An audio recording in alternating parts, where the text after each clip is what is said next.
Hello and welcome to VGA Podcast episode 75. It's Caleb and Alex back with you again this week. Welcome, Alex.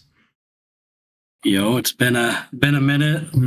Thanksgiving and sicknesses and the usual winter drill, fall drill. We always think, after summer it'll be better, and then it's just the winter like craziness. The funny thing is I actually got sick Thanksgiving as well. So the kids, the families, I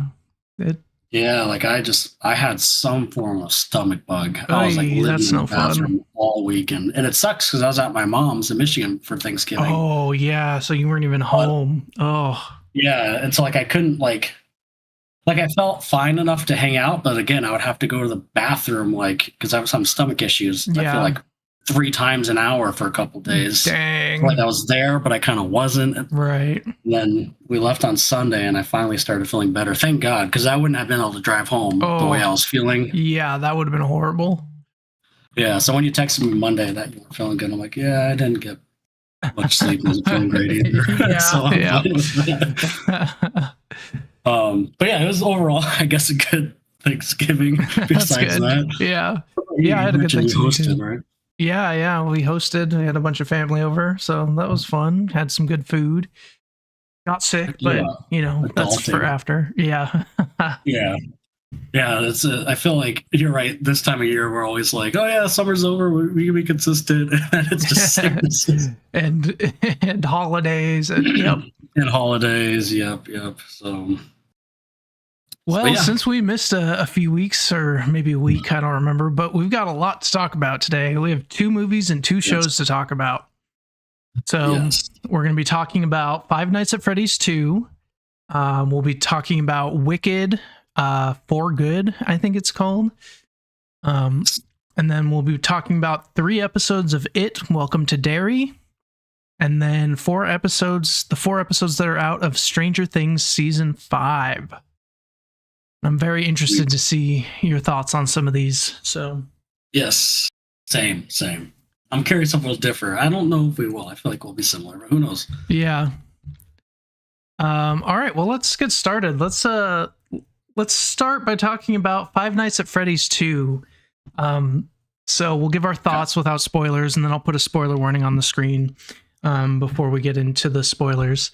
But Alex, do you want to go ahead and get us started on what your thoughts were for this movie? I'm very curious. Sure. Yeah. Okay. So Five Nights at Freddy's 2. Oh boy. So I'll start by saying I actually mildly enjoyed the first movie. I think more than a lot of people. I don't remember if we reviewed it or not. I don't either. I don't think we did. We might have not, yeah. But I thought I didn't think it was amazing, but I enjoyed it. I think that was when I think it just aired at home, like it wasn't in theaters. That was around the time that just it went up on like Peacock or something. I don't remember. Yeah. Anyways, the first one I thought was okay, but so Five Nights at Freddy's 2, this one, oh god, dude, I thought this movie was awful. Yeah, and I don't even think it was average. The funny thing is, for the first 20, 30 minutes, I was like, okay, this is going to be bad, but I'm kind of enjoying it a little bit. And then it just gets worse and worse and worse and worse. And the funny thing is, this movie's making bank, and it has good user scores, and I know people are saying it's for the fans, but that doesn't mean it can be crap. Yeah.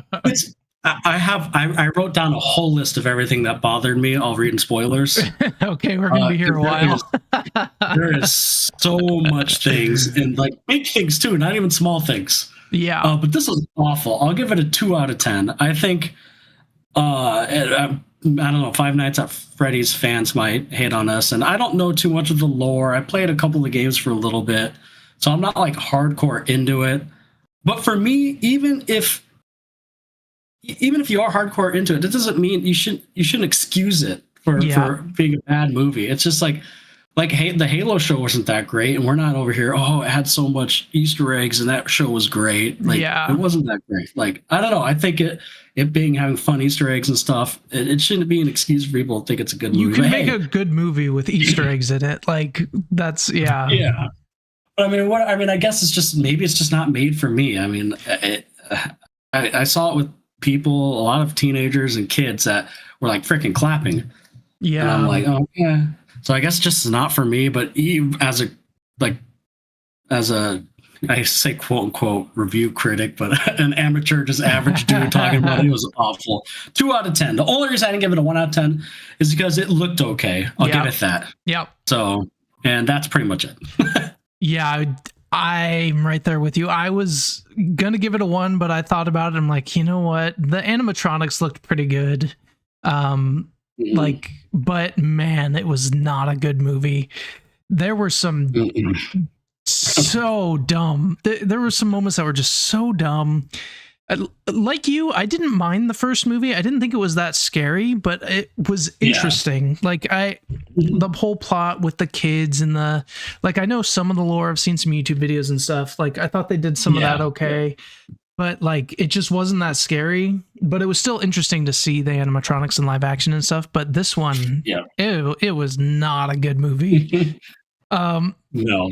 And like there was like no character development, even though they set it up so that there could be, and even like relationships developments and stuff, but like nothing to do with plots. Yeah. And the plot was just all over the place. There were some stupid, like, I don't know. The writing's terrible. The acting was not good either. Yeah. The acting was not good. I agree. I don't know.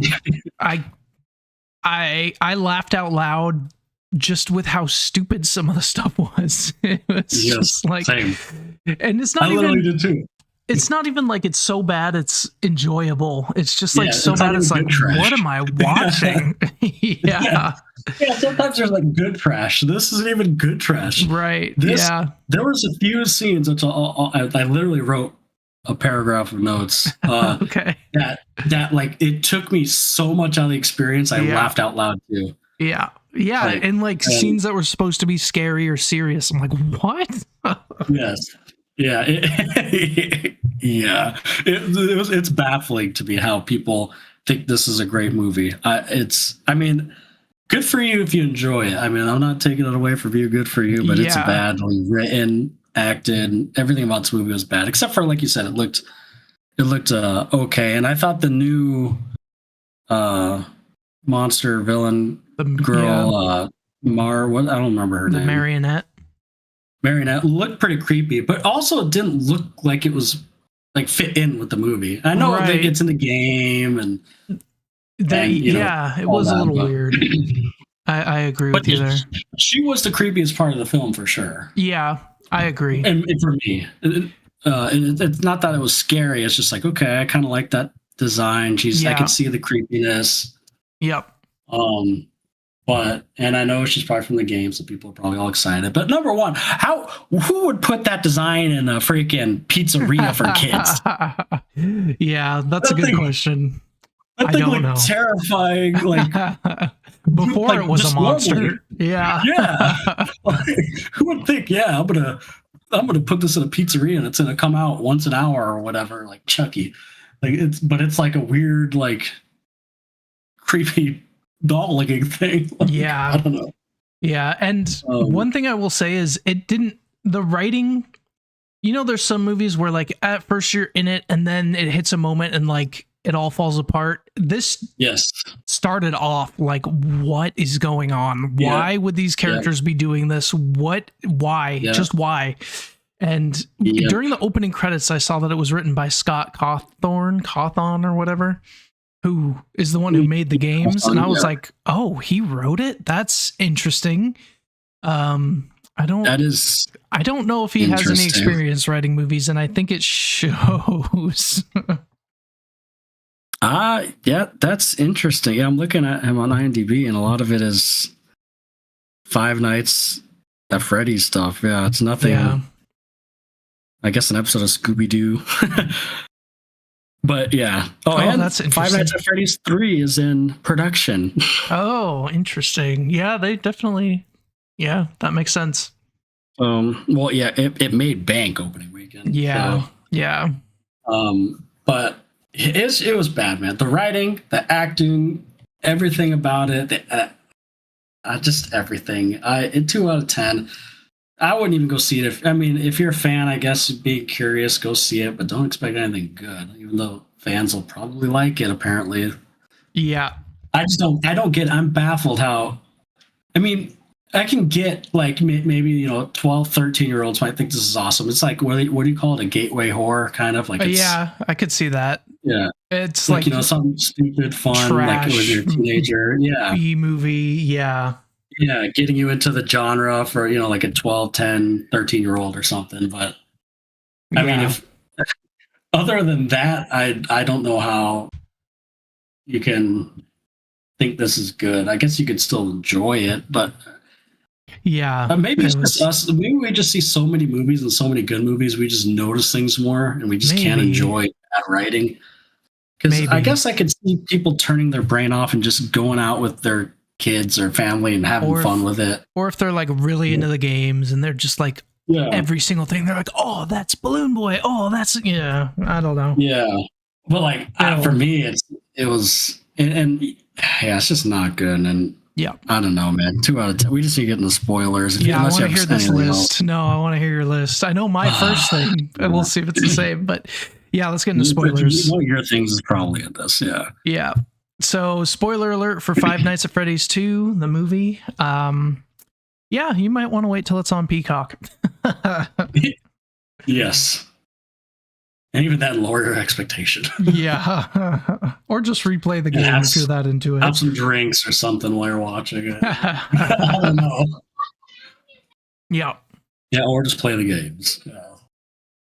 Okay, so my first thing where I knew the movie was going to be bad was like that opening scene with the girl at Five Nights at Freddy's, and she sees a kid get kidnapped, or at least what she thinks is a kid get kidnapped, and she's going around to all the adults, and they're just all like, leave me alone, adults are talking. It's like, that's not what? No, they wouldn't. That was just and it was insane. All the parents. I could see maybe one parent like I'm talking, but you went up to like 4 or 5 parents. Not one parent would be concerned about a kid saying, "Oh, someone's kid needs help" or whatever. Especially in like a kids play place where and also the I'll say my list because that's part of it. So with that.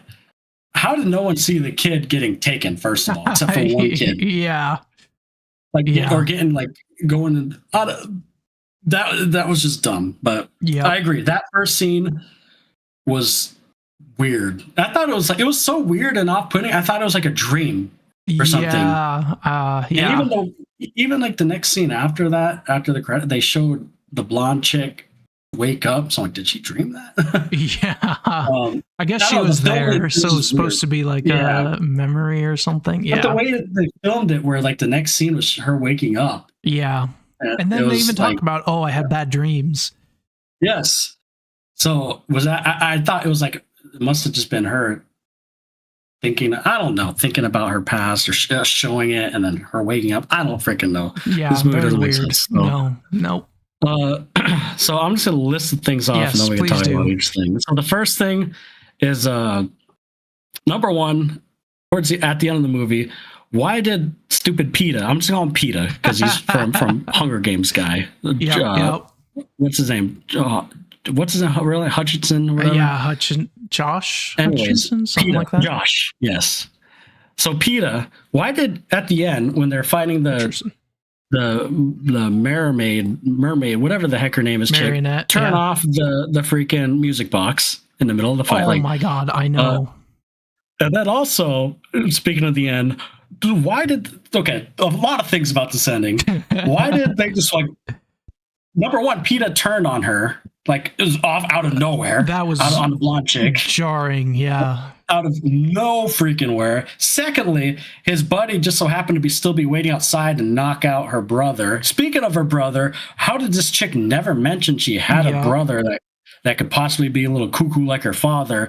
Speaking of her father, how did she never say that there's some possessed girl where she trapped in a music box in the original location to PETA ever after the whole first movie. And then going back to the end, how do they just walk out when they still know the possessed chick is still in the house? Yep. Like they just walk out like the movie. Mind-boggling. They just walk out, and then the blonde chick's just standing by the door and gets possessed. Movie end. That was the stupidest ending I've ever freaking seen in my life. Yeah. Like, and jarring. Like, how do you forget that you still have the possessed chick in the house? I don't know. I 100% agree.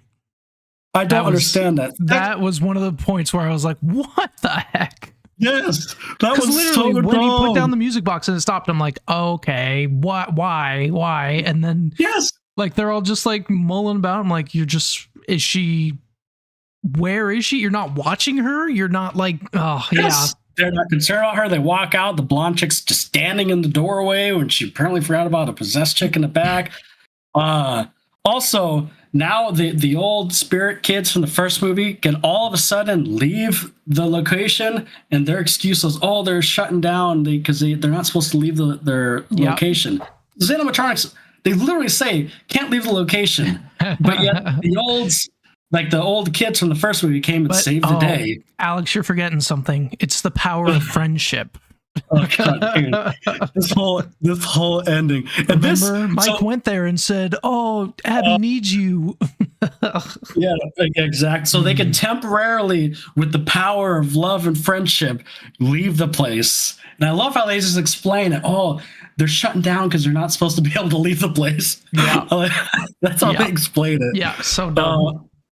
Another thing too, that's just at the end. I have more stuff with the end, but here's some other little things. Well, not even little things. Yes. Number one, these animatronics are so freaking slow. If you get killed by one of these things, you're an idiot. That's what I was. To add on to that, also they're the loudest things in the universe when it's just them. It's like clonk, clonk, clonk, and then they somehow sneak up on like three parents. They teleport. They have teleportation powers. Like what?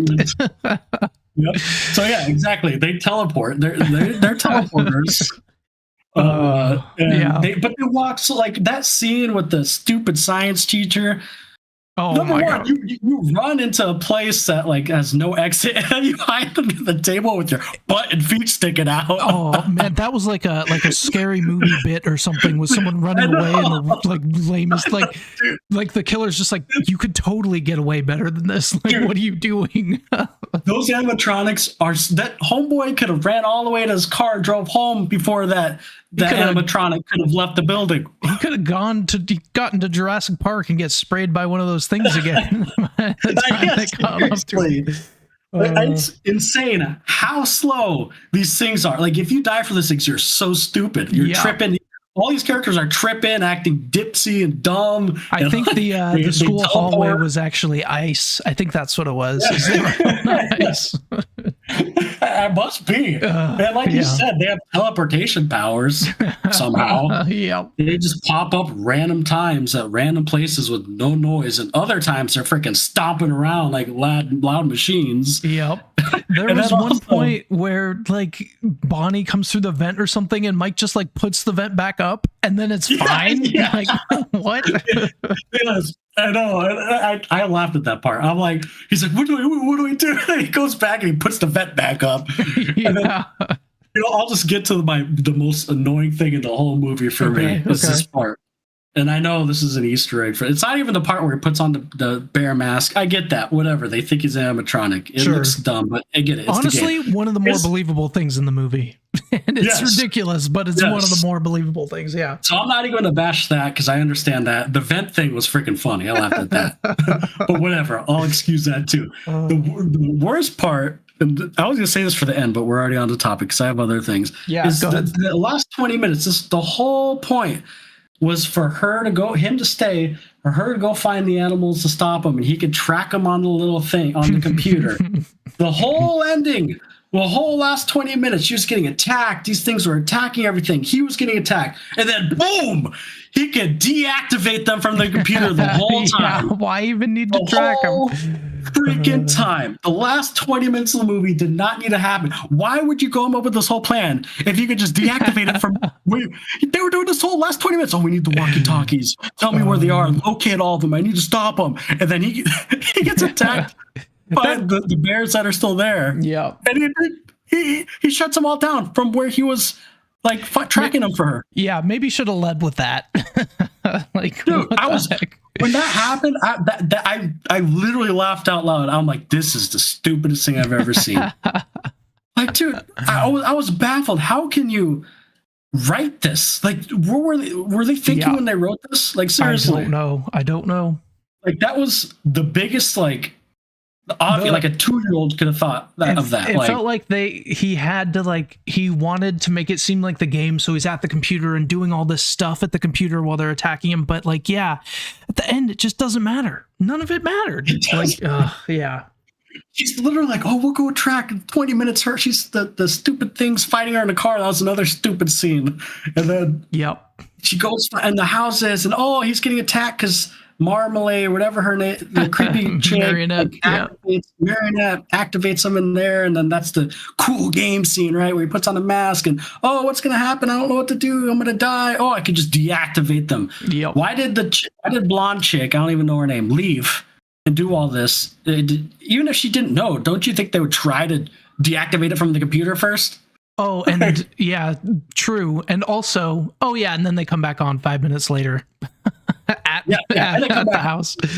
I was so baffled in this. Like, whoever wrote this is stupid. I'm sorry, or they just don't care. Yeah. I'm sorry. What's his name? Who wrote the movie? Scott Cawthon. I'm sorry, man. Actually, they're probably not even stupid. They probably just don't care, to be honest. Yeah, because you can't be this stupid to write something. It's crazy. I was like, that annoyed me. And then I already mentioned the blonde chick. How did she never, like I said, never mentioned she didn't say anything in this movie. I have a brother that could be crazy like my dad. Yeah. I haven't talked to him. She never mentioned it to PETA. And then obviously she never mentioned the whole possessing in the first look, which baffled me too, because if you went through that whole thing in the first movie, why would you not mention, oh, hey, by the way, right. I tried. Especially with a brother who could try and like release her. Yeah. Yes.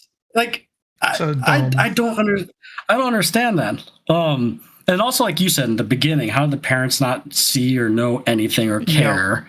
Yep. Now I'm a little nitpicking. Why is there batteries and old toys and flashlights in every abandoned place they pick it up? Like, there's just flashlights in there. All these batteries, everything's working. These things have been abandoned for 20 years, and all this stuff is still working. That taxi scene was so stupid. And I read that, I don't know, that was like a cameo from someone. I don't know.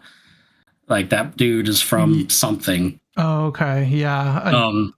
I thought he was from the first movie or something. I don't know. He might have been. I don't know. All I know is that was stupid. If you're a dude, I don't care if you're trying to be a dumb movie, like, unless it's like Scary Movie, like you said. Right. Like, he went to an abandoned Chuck E. Cheese or Freddy's, whatever. Yeah, and stole an animatronic. Girl and an animatronic, and he was like, all right, cool, I took it.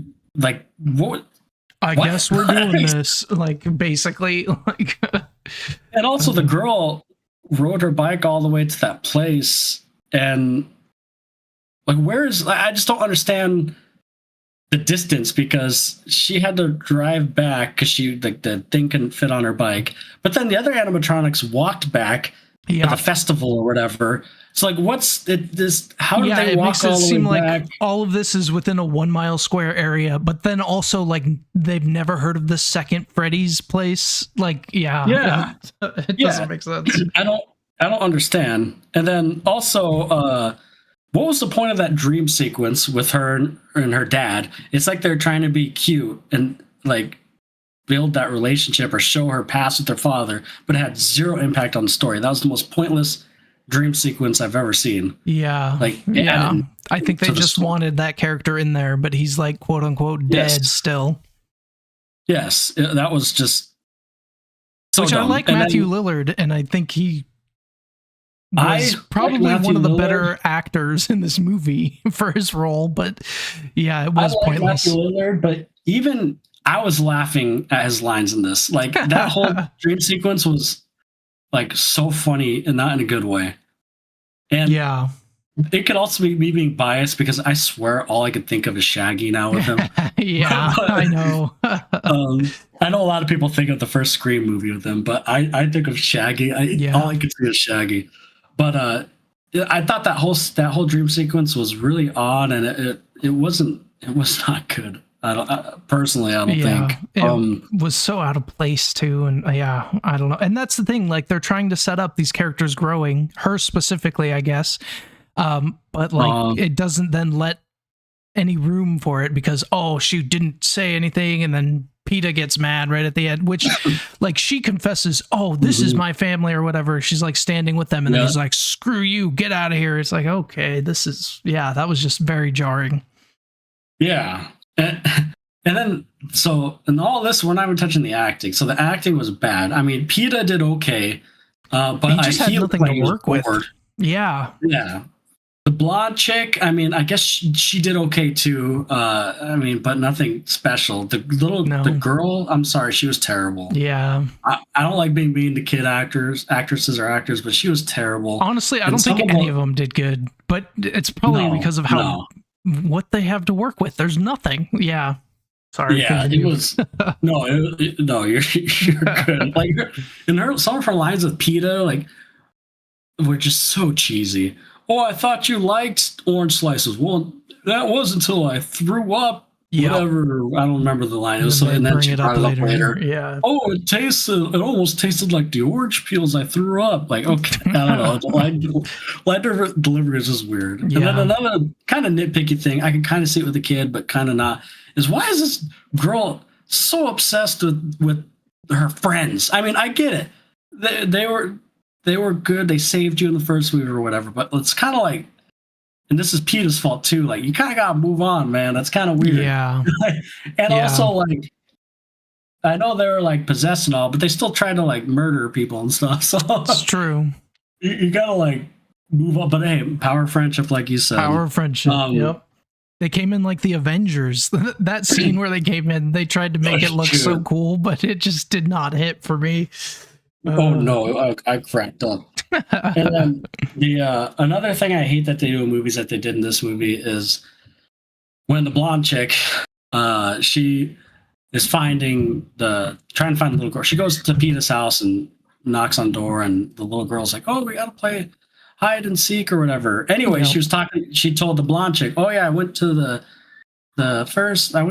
location where it had the river and stuff, and then blonde chick tries to tell PETA that, and PETA's like, I don't want to hear it. She's a kid. I'm like, okay. I hate when movies do that. If you would just let people talk, like, and have a conversation, then that basically could be the writer saying, he can't know that yet. He can't know that yet. Like, yes. Yeah, he can't know that bothers me. Yeah. And also their relationship, we touched on it. It was so weird how quickly he turned on her. Yeah. Like, that was jarring. And you know what? You could have, like, in the next movie, you could have explored him being mad at her and not trusting her fully for not being like truthful. I agree. But that quick of a turn, like, stay away from us. I was like, geez, dude, she just picked you over her brother. Yep. And so that was really jarring and off-putting for me. I was like, okay. And like, I get what they were trying to do. Like, she lied, but I don't know. It just didn't feel in the moment. Yeah, I totally agree with like having that build up over the next movie instead of just having that outburst right there after her big like speech thing. Yeah.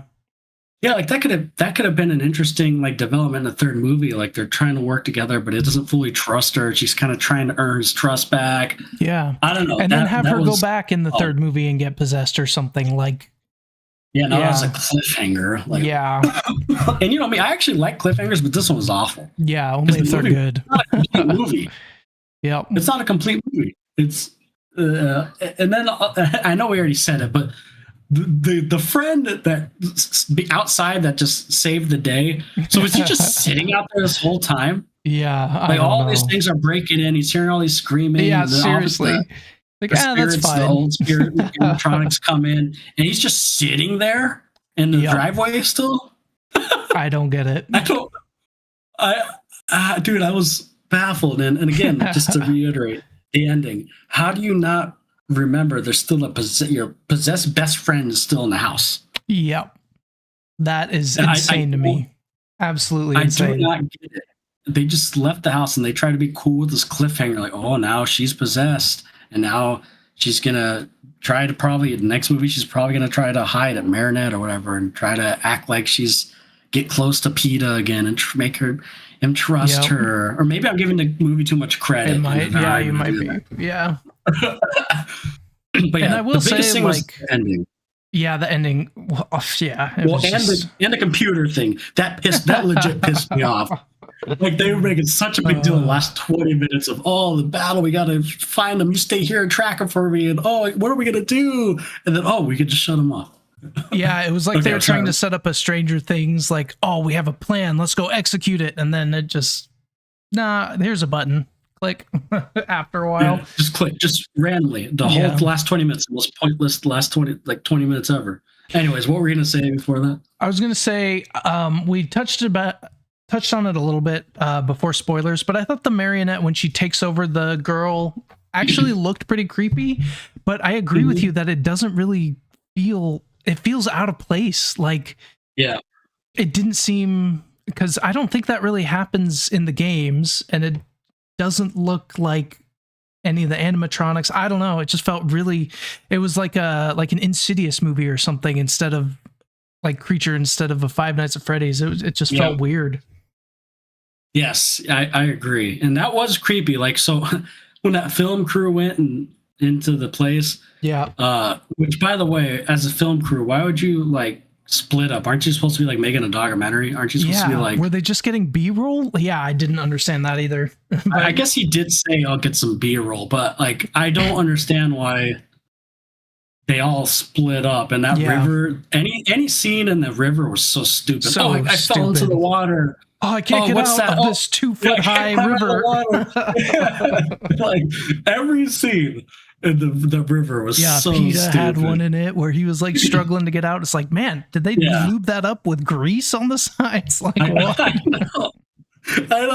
I love when like the blonde chick was like, "Oh, here, let me help you." They're making it all dramatic, and it's like, dude, you just got to climb out. It's just step up, dude. It's like a pool. It's like a kiddie pool. I was cracking up, dude. But so that film crew, that was the only scene that was semi creepy, because I did think the film girl going down in the basement and getting possessed and all that was pretty creepy. That was probably the creepiest part for me. Yeah. Because I mean, they're pretty much the only people that really got torn up, I guess, besides the teacher. Honestly, probably the scariest scene in both movies. Yeah. Yeah. And I think you're right. I think it is because of design, but also I think I'll give it a little bit of credit, is I think they did do a good job of not the river part, but the girl going down to the basement, the creepiness of feeling trapped down there, and then the possession, and then I don't know, the Mike guy leaves, and like you just know that that girl's all possessed inside. I don't know. It was pretty. That was the creepiest part. This is just me nitpicking too, but why is like the brother named Mike and her lover named Mike? Like, I don't know. Mike? I feel like in the game were they trying to like do a bait and switch? Or maybe, yeah. Because I know I was a little confused at the first movie because I knew of Mike. I forget his name now. His last name, but I knew that the son of the purple guy was named Mike, and so I was confused at that, but then it didn't do that, and now there's a different Mike, and very confusing. And when, like, I don't know, just as like a sibling, if you're like someone and you're like pretty much almost dating, wouldn't you be like, oh, my brother's name is Mike? How funny. True. I don't know. I don't know, man. This may be the worst. It is for sure the worst written movie of this year. Yeah. Very well may be the worst written movie in the last few years, because... Yeah. Honestly, it makes like the Acolyte writing seem better by comparison. Oh, God. Yeah, if like the Acolyte wasn't tied to Star Wars, people wouldn't be as mad. I mean, it was still bad writing, but yes. I mean, this legit made me, the Acolyte made me angry just because it's Star Wars. This made me angry because the writing is just freaking god awful. Like, that's why when I came home and I was like, okay, like I'm curious. I looked on like Rotten Tomatoes and all these scores. I'm like, what? Am I crazy? That's why I was curious if you would like it. So like, am I just being like too critical? Am I supposed to, I don't know, am I overthinking it? I was baffled, dude. Yeah, it was crazy watching it. I'm like, what is this movie? That's literally the first line I've written down. What was this movie? Oh my God. It's so weird. I'll say this. I guess they get the last laugh because it's making bank. Yeah. Well, we're just two average dudes talking about it. Yep. On a podcast, and they're getting the laugh to the bank. Yeah, well, I'm glad whoever liked it. That's if that's your thing. I mean, I'm jealous. Good for you. Yeah. I wish I could, because I like the concept of Five Nights at Freddy's. I really do. Yeah. I don't even know why the movie's called Five Nights at Freddy's, but it should be called like Freddy's. Yeah, because nothing with Five Nights. True. The first one kind of tried a little bit. The first one kind of tried. This one not at all. No. Yeah. But anyway, also one little nitpick. I'm not going to dock a movie for this, but I just found it stupid. When the little girl brought the finished little robot, the little robot, and the teacher's like, yeah. Oh, I'm sorry. Oh, I dropped it. Number one, this teacher was abusive, man. He should be in jail, first of all. In jail, yep. And I actually cracked up. One scene that actually made me laugh, I think is supposed to make me laugh, was that scene, and you could hear a kid in the background, "Stop being a dick, Mr. Whatever." Yeah. And it was so subtle, and like that actually did give a chuckle out of me. But anyways, when she comes back with the full animatronic, dumb. Yeah, and then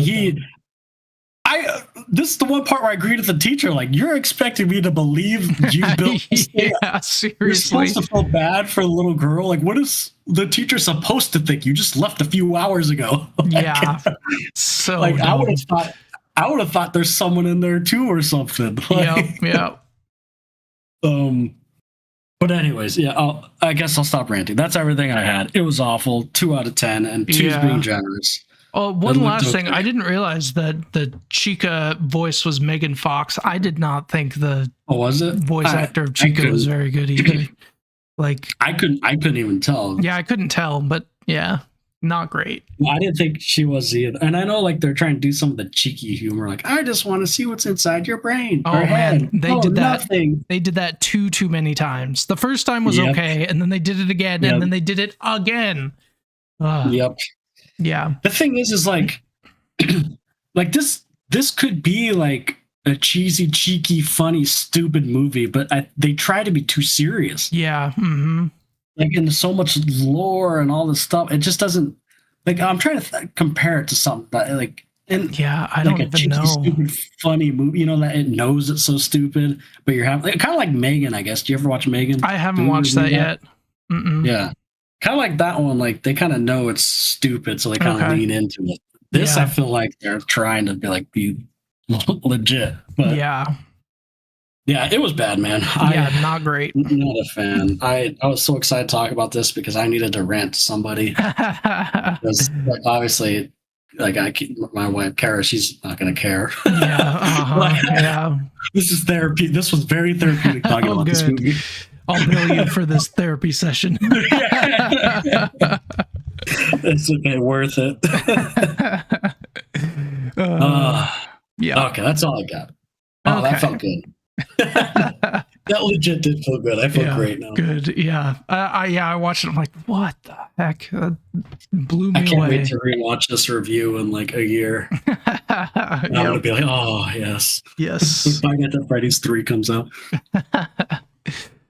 Okay, next up. I'm interested on your thoughts on this one too. So let's talk about Wicked for Good. So again, we'll talk about it without spoilers, and I'll put a spoiler warning before we go into them. And just to give some background, I have seen the musical, and you have not, right? You've only seen the first movie. Nope. Just saw the first movie. So I'm interested to see what you think about this, because for me, this kind of feels similar to the musical. Where I think the first half of the musical, a little more than half, Act 1, is better, is like better paced, gives more time, and is like lets you breathe a little bit more. And then Act 2 is a little bit more constrained. It's a lot faster. Like I thought this movie was really fast paced, and it didn't really let you sit with anything. But I do think that the acting and singing were all really good. Like Glinda and Elphaba both sounded amazing. So I liked the movie. I don't think I liked it as much as the first one. I don't remember if I gave the first one a 9 or a 10. I think we might have both given it 10s. I don't remember either. For this, I think I'll give it an 8. I don't think there was as many good songs, but still, I enjoyed the story, seeing it, on the big screen. But it did feel different on the screen, and I'll talk more about that in spoilers. Whereas from the musical to the screen, I feel like that change made some things more obvious to me. But still, I liked the music. The songs were great. Not as good as the first one. Defying Gravity is still my favorite song, so just not having that in there automatically is like not as good. But yeah, I liked it. I gave it an 8. So I'm very interested in your thoughts on this, because you didn't know much about this going in, of where the story was going to go. So I don't remember what I gave the first one either. I think it was a 10. Yeah, I want to say we both gave it a 10. It was a 9 or a 10, but I'm pretty sure it was a 10. I really, really enjoyed the first one. This one, to be quite honest, I didn't enjoy it as much. I'm trying. I enjoyed it still. So my score is a 6 out of 10. Okay. So I still think it's above average. I still enjoyed it. It's an above average movie. I had a great time. I took Avi, my daughter, to see it. Nice. So I still really enjoyed it. But I think, like you said, which you mentioned that the musical was the same way, the pacing was so off for me. Yeah. It felt fast. I mean, in one scene, blinding, something's happening, and then, something I thought would take time to develop, and the next scene it happened already. So like I was a little confused on the timeline of everything. Everything is moving so fast. Things are going. I don't know. I thought the pacing was really off on this one. Yep. Off enough to bother me. The musical, if you can believe it, the musical's even faster. It felt really, like, it's like so much happens. Yep. Yeah. Well, I could feel it with this. Yeah. And then the songs for me didn't really hit. The first movie, I pretty much loved every song, and Defying Gravity, of course, is like where do you go from there? Yeah, I don't know if that's where it peaks in the musical too. It is, that's the best song in the musical for sure. But yeah, the songs in the second movie are nowhere near as like memorable. Rememberable. It's like Harry Potter spell. Yeah. It's the ball that Neville gets. It's the rememberable. Yeah, that's right. Oh, I need one of those. The songs are to me are not as memorable. I mean, except for one of the last songs they sing. For Good, I think it's called. Yeah, For Good. Yeah. So I don't think the songs are as good. I think the pacing is way off. And I think this goes hand in hand with the pacing. Some of the characters just do quick freaking flips. Yeah. Like I needed more time to develop, which goes hand in hand with the pacing. Yep. I don't know, man. I still enjoyed it. Like I said, above average. It looked great. Yeah, the choreography. That was one thing. The choreography still was like the first one, where it was really good. Yeah. I still enjoyed the choreography in the first one, though. Like that library song. Yeah, there wasn't the choreography in there. That was the best choreography of the whole thing, I think. Yeah. So this one, which maybe it's how it was supposed to be. Maybe this one felt more. The first one felt more, fun, like an ensemble. This one felt more like they used the songs to almost tell the story. Like the first one, it felt like it was just a part of the story. I don't want to explain it. Yeah. But yeah, I don't know. I still enjoyed it. 6 out of 10. But yeah, definitely pacing issues. And the songs weren't as memorable for me. So I honestly feel like this could have been. I know it was like 2 hours and 15 minutes. But I would have been happy. Actually, this is one of the few times where I'd have been happy if it would have been like a 3-hour movie and flesh it out more. Yeah, and I want to say Act 2 is significantly shorter than Act 1 in the musical. So if that tells you anything, it's a play thing, yeah. Yep. Yeah, so I'll do 6 out of 10. Yeah, I could see that. I was kind of thinking you might be lower than me because I think just knowing that going in, like I didn't want to spoil anything. But yeah, just kind of knowing that going in, I was more ready for it, and I could see people who haven't seen the musical be like, "Whoa, this is weird." Yeah. So much happens so fast.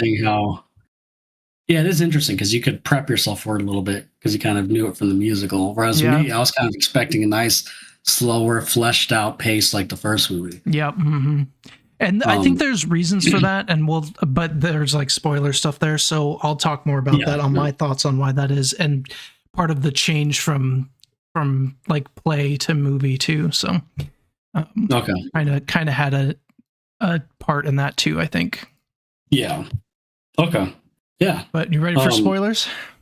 Yeah, we can get spoilers. Okay, so spoiler alert for Wicked for Good. If you like the first one, you'll probably like the second one, in my opinion. Still good. It's not as good but definitely worth a watch. Still good. Still above that. Mm-hmm. Okay. Yeah, I think for me, I think the fact that Act 1 doesn't directly run up with the movie lets it take its time more, lets it like focus on the characters more, and this is for both musical and movie. And then the fact that Act 2 and this one like runs up into the movie, it's more of like they have to hit certain beats to make it line up with the movie, kind of. And even then, there's still some things where you kind of have to be like, turn your brain off for it to make sense. And that's even more so in a movie format, because when the movie's a movie, like Wizard of Oz, and then you go see the musical, when they're running it up against it and things are a little different, you can kind of just chalk that up to, oh, it's a musical, it's a different format. But when they're both movies, it's like, okay, wait a minute, this is different. It's more glaring, in my opinion, that there's differences or things they're doing to make it line up. So I feel like that it has that issue of running up into the movie and it causing some of the pacing issues and there's some story issues, like where they didn't show Scarecrow after, like while he was traveling with them, like at all, because they wanted to leave the Fiero reveal to the end. But it was just kind of stood out weird, and things like that. Oh yeah, for sure. That whole thing was weird because one moment he's like, wow. Getting beat up. I'm trying to think. Getting beat up, and then he, like you said, he kind of disappears. And same thing with the Tin Man, where I'm expecting like, oh, okay, we're gonna get like he's not gonna turn yet, or I don't. It just was like he was getting beat up, and then boom. Yeah, she like casts a spell, and then you just don't see him till the end. You don't see him till the end, and then with like the Tin Man. Is that his name, Tin Man? Yeah. Right? In Wizard of Oz? Yeah. Yep. He gets changed, and then boom, next time we see him, he's in Emerald City, freaking super pissed. And so like I didn't get like how much time went by between when we see him get turned into Tin Man to, and I guess you could argue that it's not the point of this isn't like to see Tin Man and stuff, but I don't.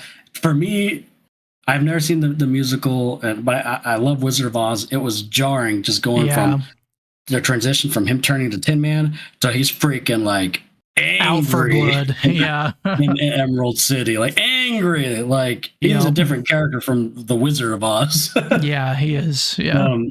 So like that was jarring. And then also like I said, just some of the characters, like her sister, the Wicked Witch of the East. Yeah. Which I figured it would be her, but like she like her character again. We just didn't doubt, but it just flipped from the first movie, like instant. Like she was not the same. A lot of these characters were not the same characters from the first movie. Yeah, and it's been a year, I think that, and then like Bach leaving her, it kind of makes sense that she would change, but yeah, it's very quick. And in the musical, I think that whole sister part is like 15 minutes. Like it's really quick too. Like those characters, like the sister and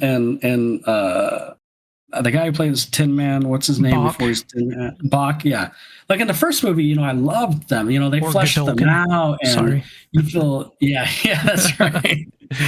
They flesh out the characters. You know, you see them at the school, and you're kind of rooting for the sister because you feel bad for her, and then it's cute because Bach likes her, and they have their dance, and then it's just jarring in the second movie. They gave us like no time to like relive that, like. And again, I guess that's how the musical was. That's one thing, yeah. Like I just wanted more fleshed out evenly. Like I want to see it, but I guess you don't in the musical either. So yeah, but it's different because we've had a year. I feel like if you go from watching Wicked 1 and remembering that, oh yeah, he's only with her because Glinda said that he should, and so he doesn't really like her, he's just kind of being nice, then it makes more sense. But since we've had a year and it's a whole nother movie, and then just to start off so fast to just go, okay, he's gonna leave all of a sudden, like it was just kind of quick and out of the blue. And then the sister like just being freaking a terrible person. Like, it just was quick. And I know, like you said, a year has passed and stuff, but as a movie format, as someone who's not seen a musical, kind of like you said, in musicals, I feel like you can forgive that stuff a little bit. It's just a different format, you know. It's just different. Act 1, Act 2, you're watching it. It's just a different format. With a movie, like written for a movie, as someone who hasn't seen the musical and knows nothing about it, it felt very jarring. But yeah, I mean, it wasn't jarring enough like with Friday Night Freddy. It didn't make me angry or anything. Right. It just was like it just caught me off guard at first. Like, okay, we're going into it. And I think this was first a book, if I'm not mistaken. And I wonder if they handle that better in the book. I'd be interested to read. I might try and get it and read it. Interesting.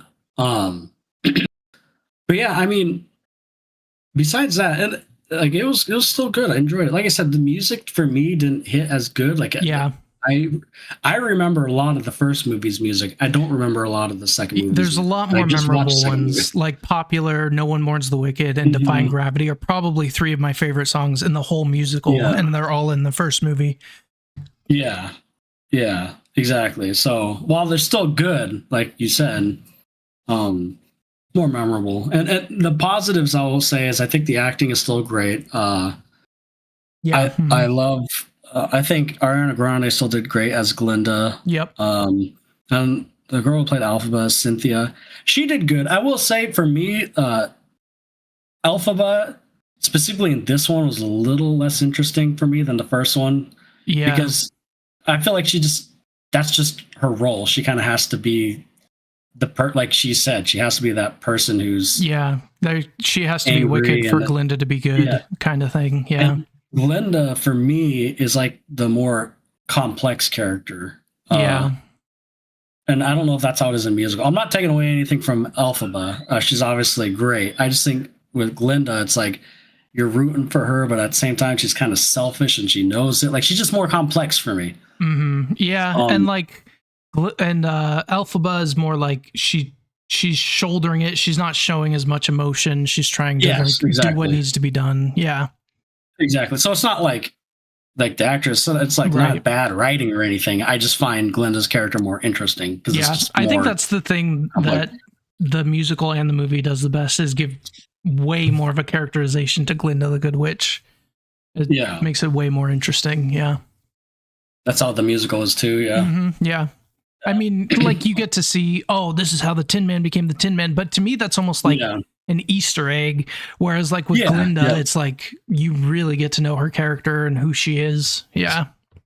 Yeah, that's a good way to put it. Like, see, like I had no issues never seeing Dorothy's face or focusing on that. Yeah. It's like my issues isn't with any of that. It's just, I guess it's just with the pacing of seeing the glimpses of that. Yeah. Like seeing Tin Man just change, and then all of a sudden 2 minutes later I'm seeing the Tin Man with Dorothy walking down. Like it just was like, wait a second, I just saw him change 5 minutes ago. Yeah. And now he's walking with Dorothy. But like so like I had no issue. Like obviously, it's not about Dorothy and them. Yeah. So like I had no issue with that. But yeah, and Jeff Goldblum I thought was still great as still good as the lizard. Yep. Yes, he was probably one of my favorite parts. Like, yeah, he was really he's funny. I still think the lady who plays Madame Morrible was probably the weakest part of both movies. I agree. I thought her acting wasn't that great. Her acting wasn't great. She just wasn't. Again, she was kind of one note villain type girl, which is I'm assuming that's how she was in the musical too. From what I remember, yeah. Yeah, like at least Oz, like the Wizard of Oz is kind of interesting because he's kind of likable and like kooky. He's kooky and but yeah, Madame Morrible, she's kind of just a bland one note character and not really great acting. And I like the actress who plays her too, Michelle. I don't remember her name. Is it like Yo or something? Yeah, Yo. I think so. Yeah. So like I know she's good in other things. Yeah. Just in this role, it just wasn't that great. But yeah, like the acting was pretty good. Like you said, Bach, Fioro was interesting, and I did like the ending. I thought it ended good. Because I didn't know like I had, like I said, I had no clue about the ending, so I didn't know if she survived. Fioro and her walk, which I do like. And I don't even know if this is like intended, but I believe it or not, I've actually watched The Wizard of Oz 2. Did you know there's a second one? I don't think I did. No. Yes, there's a Wizard of Oz 2. That movie is so weird. You should watch it one time. It's like an acid dream because it's a lot darker. Which I read the books are a lot darker. Oh, 1972. It reminds me of like an old school Return to Oz. Return to Oz. It reminds me of like an old, it's almost like a emo-esque, like Tim Burton-y kind of movie. It looks kind of steampunky. It is steampunky. That's the word I was looking for. Weird. Yes, you should watch it sometime. It is weird, dude. Interesting. And it's a lot darker too, as you can kind of tell in the pictures. Yeah. But anyways, in that movie, when she gets sent to Oz or whatever, I don't even remember. It's at the edge where the desert is. Oh, okay. It was interesting seeing him kind of walk. Although in that movie you couldn't walk on the sand because something would happen or something. But interesting. You really should. If you're bored one day, it's a weird freaking movie, man. Weird. And I didn't know that existed. I literally just watched this. Actually, I think I watched it last year after I watched Wicked because I rewatched Wizard of Oz, and then it recommended Return to Oz. Interesting. Yeah. The steampunk type look. That's exactly. Yeah, and I see the like Tim Burton for sure. This is like Jack Skellington ish. Yeah. I swear, the movie feels like an acid dream, dude. Like when you're watching it, feels like weird.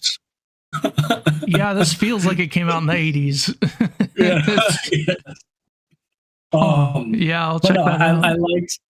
I liked the ending. I didn't know her and Fioro. Like, I liked that they still got their happy ending. Yeah, that's nice. And the actual ending where they're showing a flashback and whispering in her ear and stuff. Like, the ending I thought was great. Yeah. Yep. And it's kind of the point of view where Glinda's kind of watching and what happens to Dorothy. Dorothy throwing the water on her and stuff. Like the point of view from in the closet or whatever. I thought that looked really good. Like it was filmed good. Yeah, that was cool. The romance between Elphaba and Fioro. Fioro was good and believable. Yeah. Yeah. So I thought all that was great. Yeah. Yeah. I definitely enjoyed it. Definitely liked the first one more, but watching it back to back, maybe. Yeah, and as something being translated from musical to movie, it did a good job. Like there are some that do not do well, and so I think I think that deserves props too. Yeah. It felt authentic. It felt authentic. It felt real. It felt like they cared. It felt like a movie. where they cared and they were being sincere about it. You know how some movies feel like a cash grab? Cash grab, yeah. This actually felt like they cared about the product. So yeah, for sure. You could feel it. I could feel it. Yeah. Yep. So that's why I still gave it a 6. It's definitely above average, and I still enjoyed it. Like I said, I'm just comparing it to the first movie, and for me, it was definitely a few points lower. Yeah, But the first movie was so good. Like it was like I said, I think we gave it a perfect. Like I liked it that much. Yep. Mm-hmm. So I'm kind of not surprised I didn't like the second one as much. Yeah, kind of hard to live up to. Yeah. Yeah, and I Defying Gravity. I mean, such a good song. That's like peak. Like where you can't go higher than that. To be honest. Yeah, true. So, but yeah, it's still a great movie. Also, these will be movies we'll all rewatch with the kiddos. You know. Yeah, how did Avia like it? Oh, she loved it. Yeah, awesome. That's good.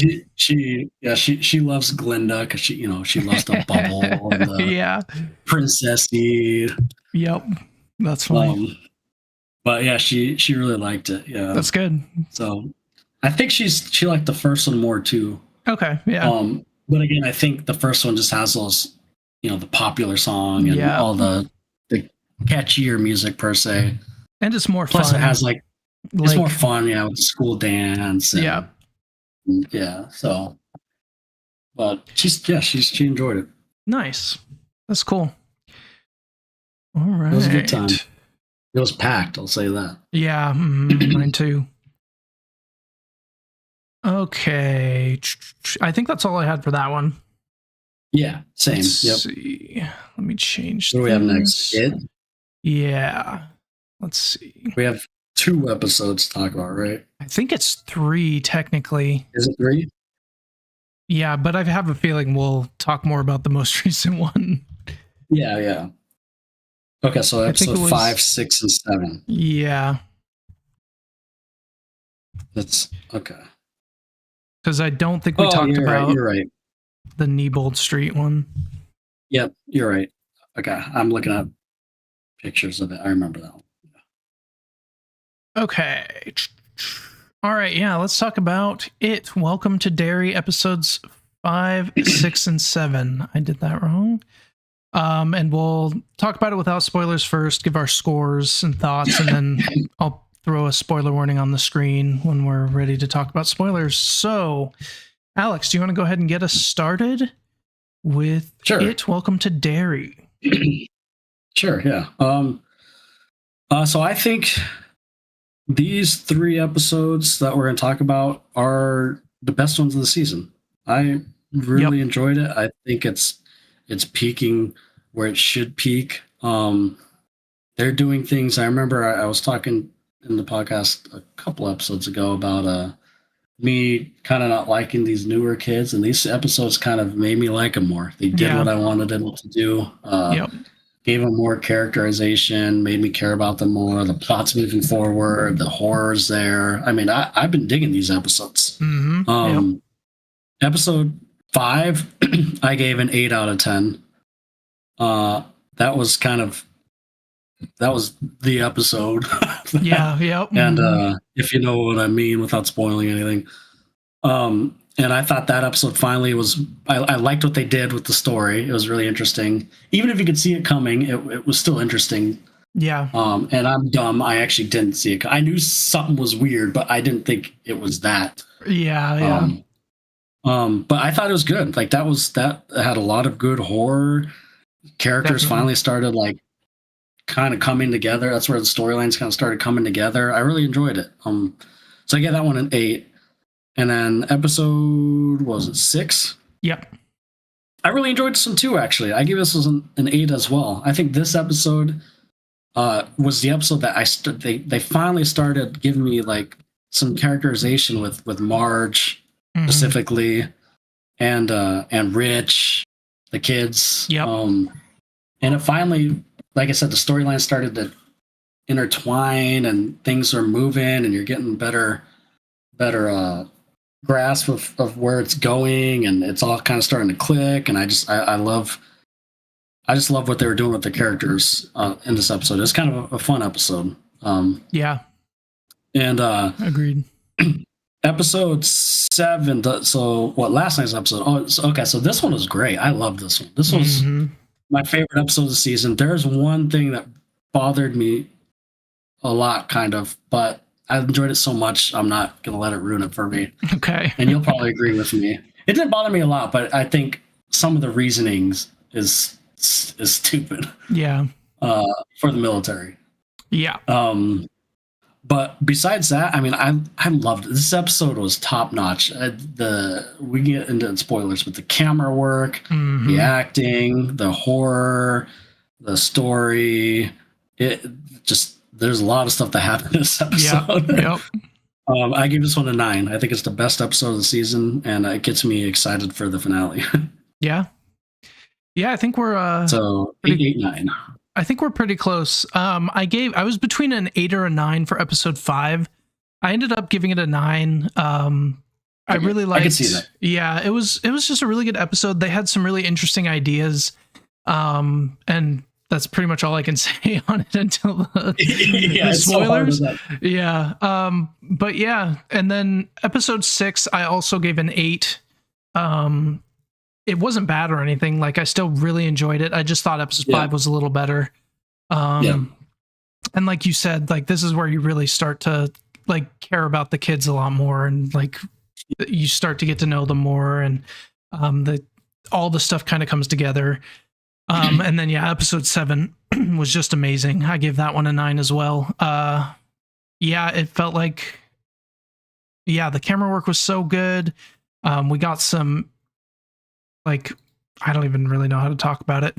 Like, I got some information that I've been wanting. It was a lot of like horror stuff. It was pretty creepy. And it also ended in a way that made me really excited for the finale, like you said. So, so 9, 8, 9. I would say I liked Black Spot more than Neibold Street. So the episode 7, 9 is a little bit higher than episode 5, but still, they were both great episodes. I could be convinced to go a 9 with the Neibold Street one too. Like, I really did enjoy that. Yeah, it was good. These 3, I don't know if it's this way for you, but these 3 feel very different from the other 4. They in a good way. Yeah, for sure. Like, it totally changed. Like,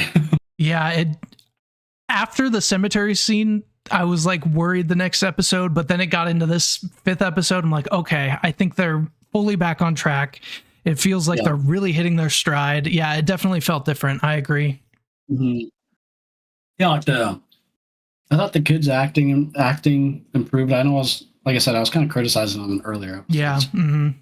But they felt more like kids and like natural kids in these episodes. I don't know if it's because of where like they were placing them in some scenes, and like specifically in episode 6. But it just kind of more let them natural. be kids in some scenes, which was nice. Yeah, exactly. That's a good way to put it. Exactly, like Rich. This isn't spoilers, but Rich like wanting to throw the paper airplane and hit Main Street, or them getting drinks for the first time and saying it tastes weird. It just felt, you're right.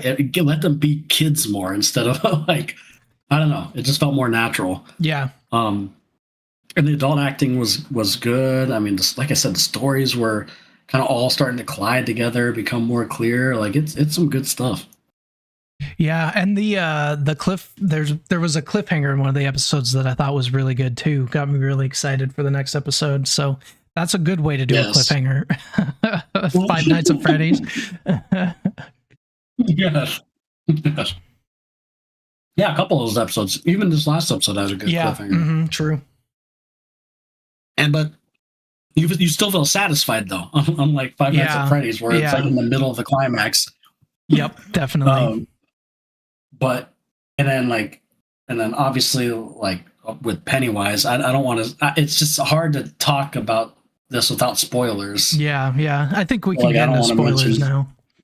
Yeah, because I don't want to mention anything about Pennywise or the scares or anything. Yeah, so spoiler alert for It Welcome to Derry, episodes 5, 6, and 7. I agree with you that these are the best episodes of the show so far. So definitely give them a watch if you like it. If you like it.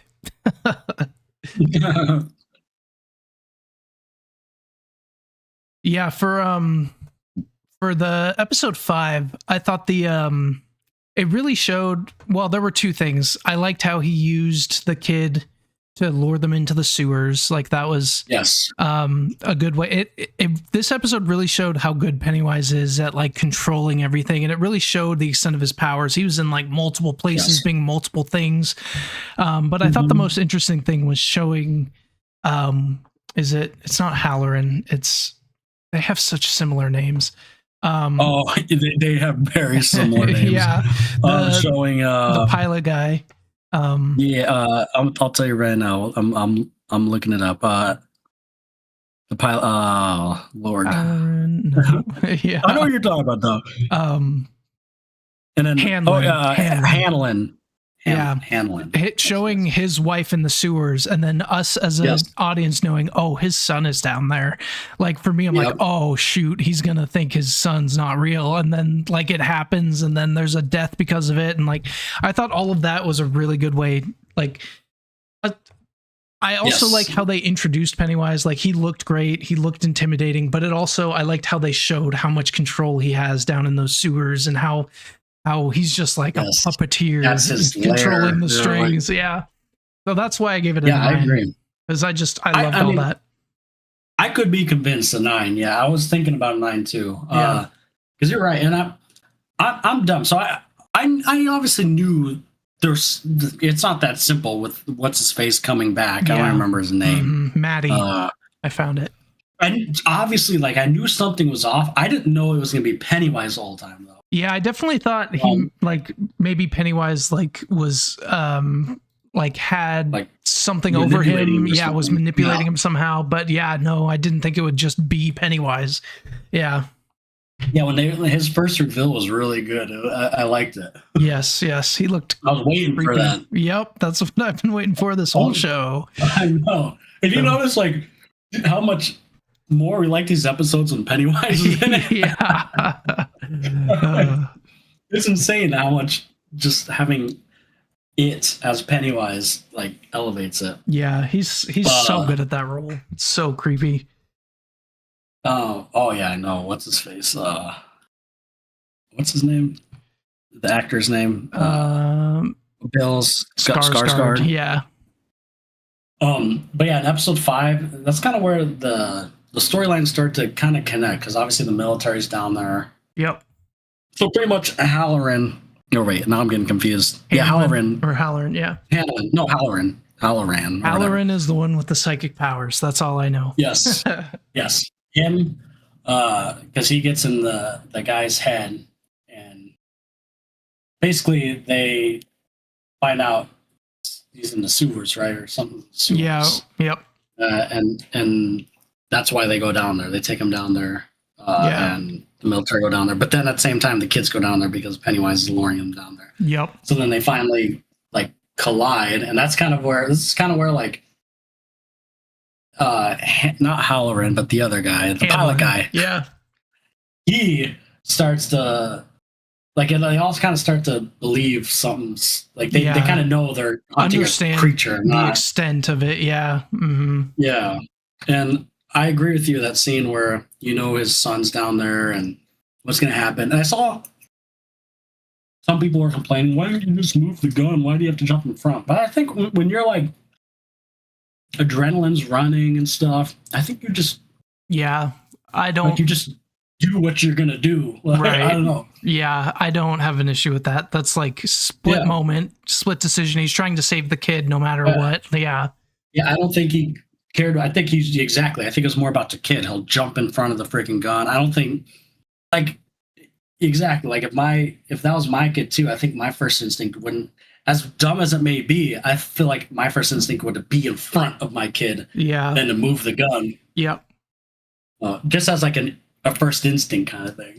Yeah, no, I agree. I don't think I didn't have an issue with that at all. Yeah. But yeah, I mean, this episode kind of set everything up. And then, so I wanted to ask you, so now that you kind of know because I remember I was telling you, I kind of know what it is. Mm-hmm. Now you kind of know the lore of it. Like, what do you think? I think it's really interesting, like this whole like cosmic entity or whatever, and it fell to Earth, and it's almost like I read a few of what's his name, the guy who wrote Cthulhu, Lovecraft. It's very Lovecraftian, where it's like this creature with this huge power out of outer space and like can control the stuff, but it's trapped. Yeah, I love that stuff. So him being that kind of creature is really interesting and makes sense with all the stuff it can do, but also that it's trapped and it just basically has control over this one town. Yeah, very interesting. I love that. Yeah, and I think I don't know if I remember. I think I said it where they gave hints in like the first couple episodes where they have like UFO posters. And, yeah. Like with the first kids, I remember there's a few times where they're talking about aliens and there's posters and stuff. Interesting. And I didn't catch that. Like, yeah. I bet like you should if you ever watch it, you'll notice it now. Yeah. But yeah, I find it so I knew it came from like space and stuff, but I didn't know like the stuff, and this I'm assuming this is from the book too, where like it's trapped, why it's trapped in Derry, and and like the actual history of how it became Pennywise. I didn't know any of that. All I knew was the creature came from outer space. Yeah, it was like an alien entity god type thing. But I have the book It waiting for me at the library to be picked up, so I might go pick it up today. Yeah. Ooh. It's big. I don't know if I'll be able to get through it all before I have to return it, but we'll see. Yeah, it is. The book is huge. It's like 1,100 pages. I think So, but anyways, yeah. So episode 5 was kind of where it starts coming together. So episode 6. So I liked episode 6 because I just liked. I don't know. I feel like it needed an episode like this. Like we kind of already hit it. Like talked about it. The kids being kids. They're all at that party and they're all having a good time. But then there's still some of the stuff happening in the background, obviously. Yep. I don't know. It just felt like a very good. That almost felt like this last episode almost felt like the finale, and this episode almost felt like what do you call it? The penultimate episode. Yeah. Yeah. This one almost felt like that. Like, especially the way it ended. Yeah, I agree for sure. But also Halloran, the guy who could see ghosts and stuff. Yes. I didn't know this, but we already talked about it. How he's in like what movie? What movie was it? Doctor Strangelove or one of the other ones? Yeah. Doctor Sleep or whatever. Or that's it. That's it. Not Strangelove. Yeah. Which I never saw though. That was I didn't either. I think even McGregor's in that. Yeah. I heard it's good. But I was reading that like that box that Pennywise makes him open, that has to do a lot with that movie, like the Doctor Sleep movie. Oh, interesting. That makes sense. Yeah. Yeah. So like I think throughout this whole show, any scene Halloran's in, he steals it. I don't know what it is, but that actor does such a good job at that, portraying that like troubled psychic, and then when he releases the box, he's even more troubled. And yeah, I love that character. I think he does good too, because he can flip a switch. Like in some scenes, he's like this confident, like I don't care, smooth talker. Yeah. Yeah. And then he does a good job switching it, like he's freaking terrified, understandably. Yep. So that actor does too. He's an interesting character. Yeah, for sure. What did you think of go ahead. I have a question for you after, but go ahead. I know. I was just to like kind of reiterate that, like in this episode specifically, how he's pretty like his group of friends in the military, like, we're hiding what's his face back there. Yeah, he's pretty much, I want nothing to do with this. Yeah, get out. Like, yeah, he's like, nope. Leave me out of it. You kind of see him. Yeah, exactly. Leave me out of it.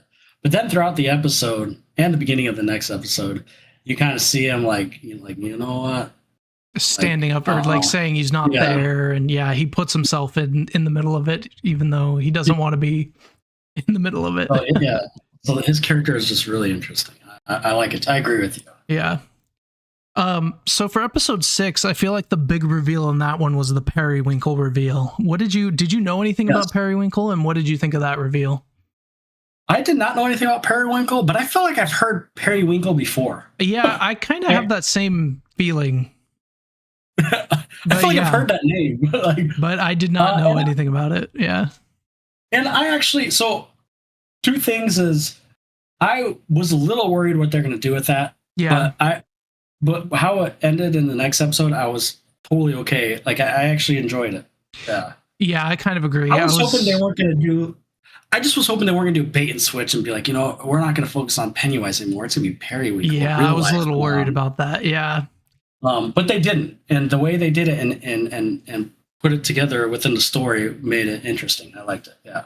Yeah. Yep. I agree with that. It was an interesting reveal, and like we got some of the backstory of Periwinkle and Pennywise in episode 7, and I feel like that helped too.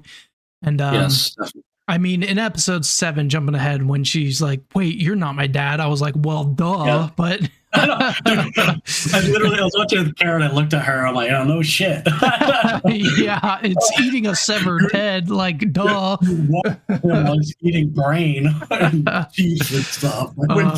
Yeah, but other than that, yeah, it was interesting, and the fact that she was there at the asylum and then like stayed there to try and find Pennywise again. That's pretty crazy. Yeah. Yeah, that was a pretty creepy scene when she had the girl. Yep. Took the girl down to the boiler room in the basement. And what I liked to do with that episode, that scene specifically, they had her running and then the girl, of course, trips. But you could hear like Pennywise the crunching and eating the kid. Yeah. You don't see it, which to me is creepier. It is creepier. And also, first clue that that's not your dad. But yeah, seriously. Yeah. She's a little crazy. Yeah. Like that was an interesting scene, and then she opens the door. I'm like, don't open the door. Yeah. I don't remember if that was episode 6 or 7. I think that was episode 6. Right? Yeah. Yeah. So they did some things with. So Pennywise wasn't in as much of episode 6, but that boiler room scene, it was really creepy and good. Yeah. And I can't remember if he was in another scene or not. I don't think so, but yeah. But yeah, overall, that, like you said, maybe not as good as the 5th and 7th episode. Yeah. But I think it was a needed episode. Yeah, and it definitely set up the 7th episode, like at the end where the people are outside the black spot. I was like, oh man. It reminded me of the vampire movie we watched earlier this year. Sinners. Yeah, Sinners. I was thinking that too. That whole episode, or at least the first half, reminded me of Sinners. Yeah, for sure. Like a speakeasy, like. Yep. See, so yeah, that's a good point. It literally reminded me of that, like 100%. Yeah. Like, I thought that the whole time. Yeah. But it was good. Like, I think for me, even though I didn't rate it as high as episode 7 and 5, I think episode 6 for me is the episode that cemented, like, okay, fine, like these characters are interesting. Yep. I'm starting to care about these characters. They're having a good time. I feel like these little scenes, like people like Tarantino does scenes like this good. They make little scenes, or like you said, Chainsaw Man. They like the little scenes, the slower parts. Yeah. Yes, that's what makes it feel real and authentic. And having like Rich and Marge, having their first sip and getting their crushes, and Rich going to play the drums. That was I love that part. Yeah. Yeah, like, I don't know, just them being kids and being able to relax. Like, you need these things. Like, this episode was perfectly placed, in my opinion. Yeah, agreed. But yeah, episode 7, that was just a fantastic episode. Yes. There's so much that happened in this episode. I know, yeah. Yeah. I will say real quick, one negative I have is I still think I still don't think they're doing Lily a good service. Like, she's still a weak character to me. She wasn't really in this episode until the end, and really even in. I mean, she was a little bit in the 6th episode. Yeah, they had the fight, I think, in that one. Stuff. Yeah. Yeah. But I think her character, she felt very disconnected from the other ones, where like now I care about Marge. and Rich and Will and what's her face and Ronnie, but then like Lily, I'm like, oh, I didn't get that kid feeling with her because she wasn't a part of any of that. Yeah, I agree.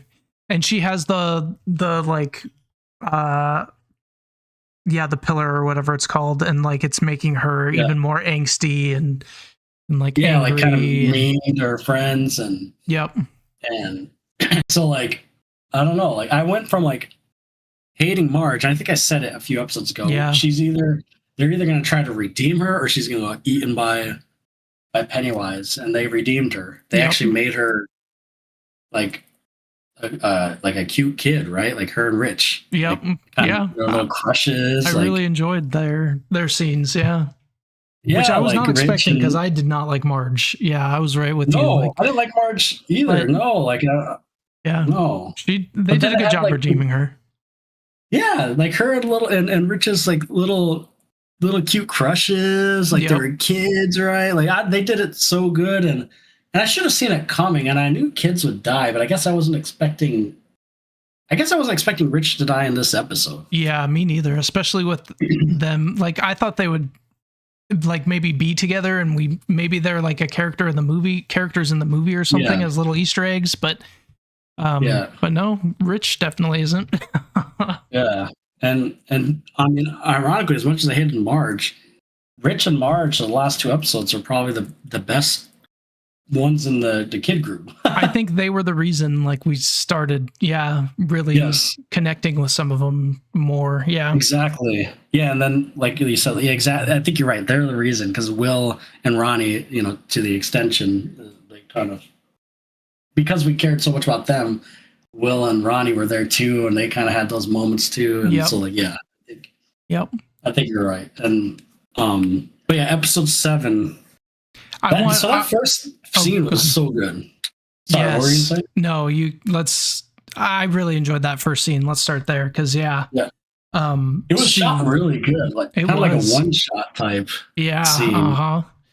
And I was worried, and I don't know, you tell me, this is a nitpick of movies for me, maybe it's just a me thing, but I was worried. I kind of knew, right, at the end of episode 6, the gang, the group of freaking racist white people pretty much came, and because they found out, or Periwinkle told them that they're hiding here. That what's his face is hiding here, Hank. Anyways, so at the beginning of this episode, they kind of barge in there and they kind of have a standoff, and like I knew nothing was going to happen there, and I was worried. A lot of movies and shows do this where they set up something so big and then like, you know what, now's not the time. And then like nothing happens for like 30 minutes or even the next episode. But then they finally like they lock the doors and they start doing, and they actually freaking started causing mayhem. I'm like, yes, good. I didn't want it to happen, but like I wanted something. Like they set up something, so I wanted something. Yeah, you wanted the payoff. Yep. But that at first I was going to be like, oh, of course they're going to do the thing where they all stood up and they have like the military has legal guns. They're going to walk away and plan it some other time. Like I was so worried they're going to do that. Yeah, I thought that too, but they didn't. And I mean the option is freaking. Yep, that scene was crazy. Yeah, I mean, if you want me to nitpick, there's no way they'd last that long in there. Oh, I know. Like with all that fire on there, they'd be burnt to a crisp. There's no way. Yeah. Even like Marge and the thing wouldn't have survived. Yep. They pulled Indiana Jones. Hide in the fridge. That was a nuke, but also Rich's body was not burnt at all. Not at all. They just said he suffocated. Yeah, I don't know about that. I mean, that place was scorching, man. Yep. But like a little nitpick out of the way, I thought it was really good. And Halloran. I wasn't having issues till you mentioned that their names were sorry. Halloran finally talking to one of the ghosts. It was like there was so much going on, like you said. Like there was the fire, people freaking out about that, people getting shot through the windows. A lot of those characters were just getting like, I was surprised. Even all of his buddies, got killed. Yep. I was like, dang, they don't care. 17 airmen or something they said later on. But with that going on, then like freaking Pennywise shows up Yeah, and is doing his that was thing. a cool scene. That was, yeah. Just see him walk through the fire and like kind of all the dead people behind him, and Yep. you kind of. This is like the episode I feel like you got to play a little loose and be kind of like, I don't know, dorky and funny in a weird way. Off-putting, yep. Off-putting and weird, yeah. Yep. And then while that's going on, you have like Halloran seeing ghosts and talking to him, and yeah, there was so much in that scene. Yeah, then you got Rich and Marge, Rich and Marge kind of stuck in there, and then you have what's her name? Ronnie trying to find her dad, and then there's a lot going on in that scene. A lot. And like you said, through all the chaos, like people getting shot. Oh, we'll go out this window. We'll go out this window. It was actually pretty. I was getting claustrophobic. It felt it was actually kind of scary, like in a because they're all standing outside. You can't escape, and you're getting burnt down. Yeah, where do you go? Yep. Yeah, so like I was even getting claustrophobic a little bit. Like, oh man. Yep. That's rough. But the cherry on top was just seeing, in the midst of all that, just seeing like Pennywise eating like people in the middle of all the chaos. I was like, okay, finally Pennywise is doing his thing. Yep, he would thrive in that situation, that's for sure. Yes. And this is the one thing I did like. I did like this explanation of Periwinkle saying, I knew you would come, you would build resistance. That makes sense. That does make sense. Like, yep. That whole setup and connection of why Periwinkle would give away Hank's position and tell like that makes sense of why like he would, and why Pennywise would show up instead of Pennywise randomly just showing up. Yep. Makes total sense. I like all that. Yeah. And then the beginning of the episode, I loved seeing actual Pennywise's kind of character a little bit with his daughter. Yep. I really like that. Yep. Yeah, that was good. That was interesting because in any of the movies, I don't think they've showed anything like that. Yeah, I love getting that backstory and seeing him before he gets taken over and seeing how he gets taken over, kind of. All really cool. Yeah, like him being kind of, like what did we learn? He lost his wife and she lost his mom, or her mom, and she's finally going to be like he seemed like relatively good father, all things considered. Yeah, for his situation. Yep. Yeah, for the situation, and they're doing their thing, and then how he gets changed, which is pretty creepy too. Like he's just kind of smoking a cigarette in the back. Yeah, that kid in the dark looked creepy. Like he did look creepy with the eyes, like the white eyes. Yep. And then like at first, that felt very realistic too, because at first it's like, can you help me find my mom? He's like, no. Yeah, scram, kid.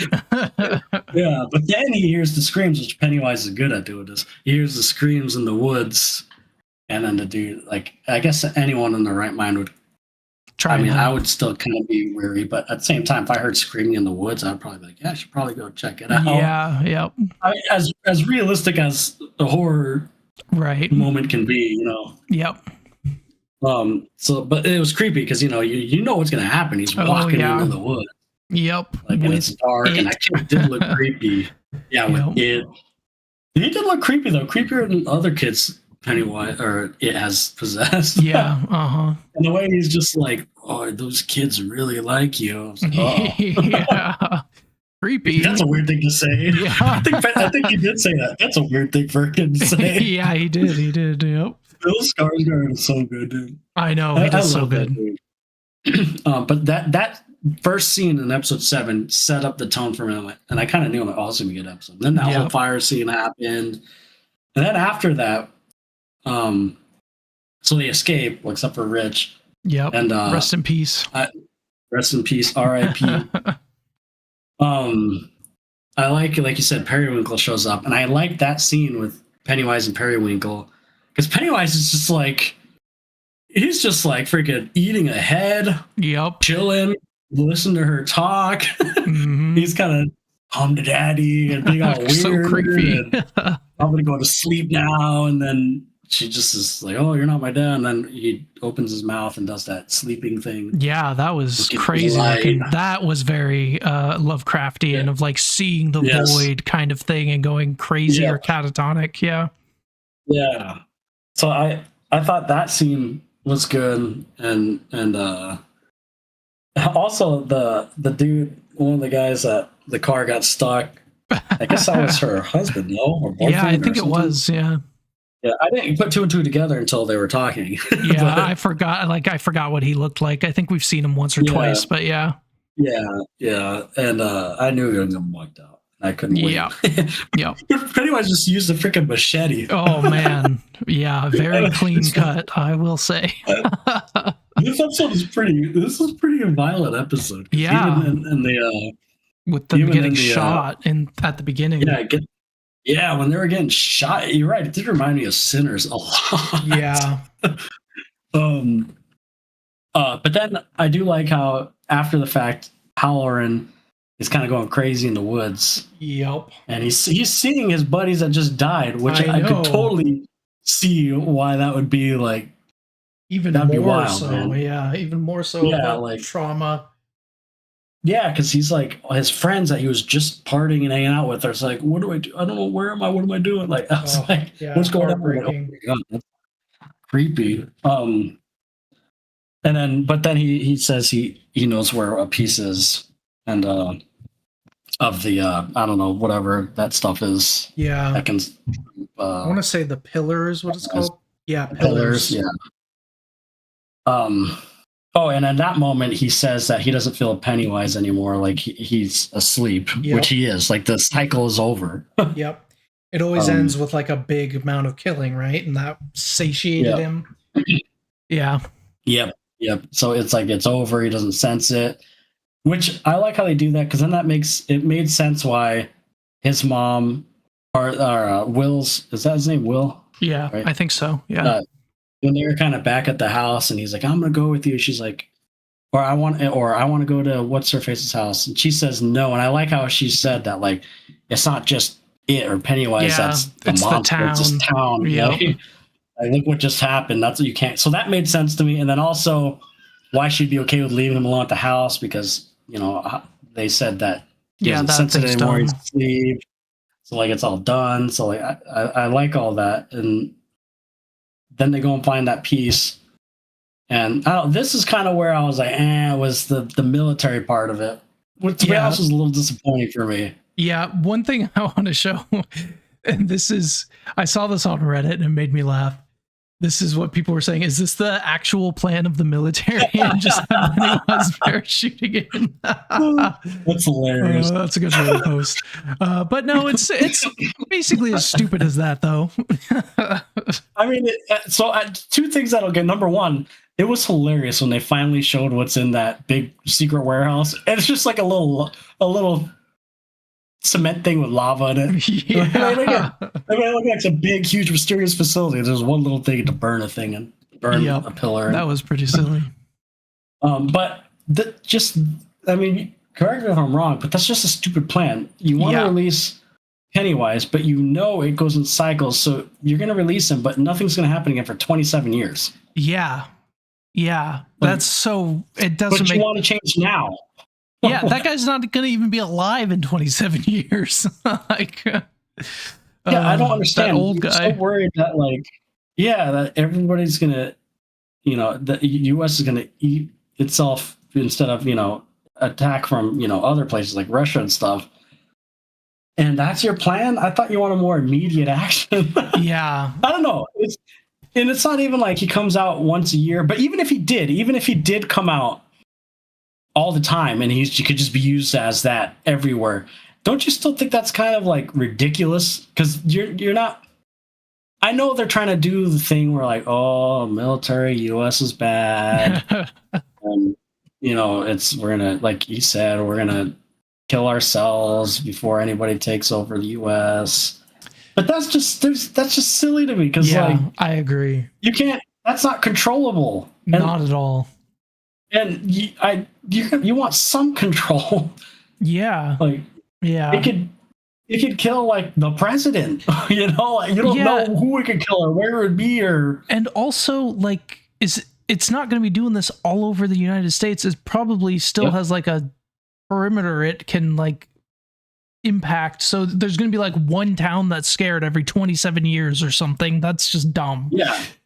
So what you think? One huge event will bring together the U.S. every 27 years. Yeah, it makes no sense.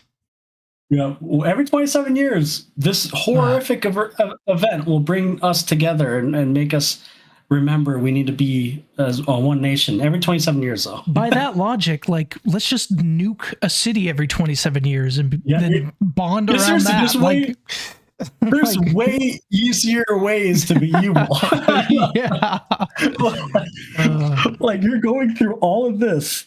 I believed it more. Like it would have been more believable if they said they wanted to use this against, like, study this to use this entity to control against other nations. Yeah. Like that makes more sense to me. Like you study it, you trap it, like they were told Hanlon or whatever his name is, the pilot guy. You're gonna trap it. We're gonna study it. We're gonna see if we could use it, as a weapon. Like that makes more. Why didn't they just stick with that?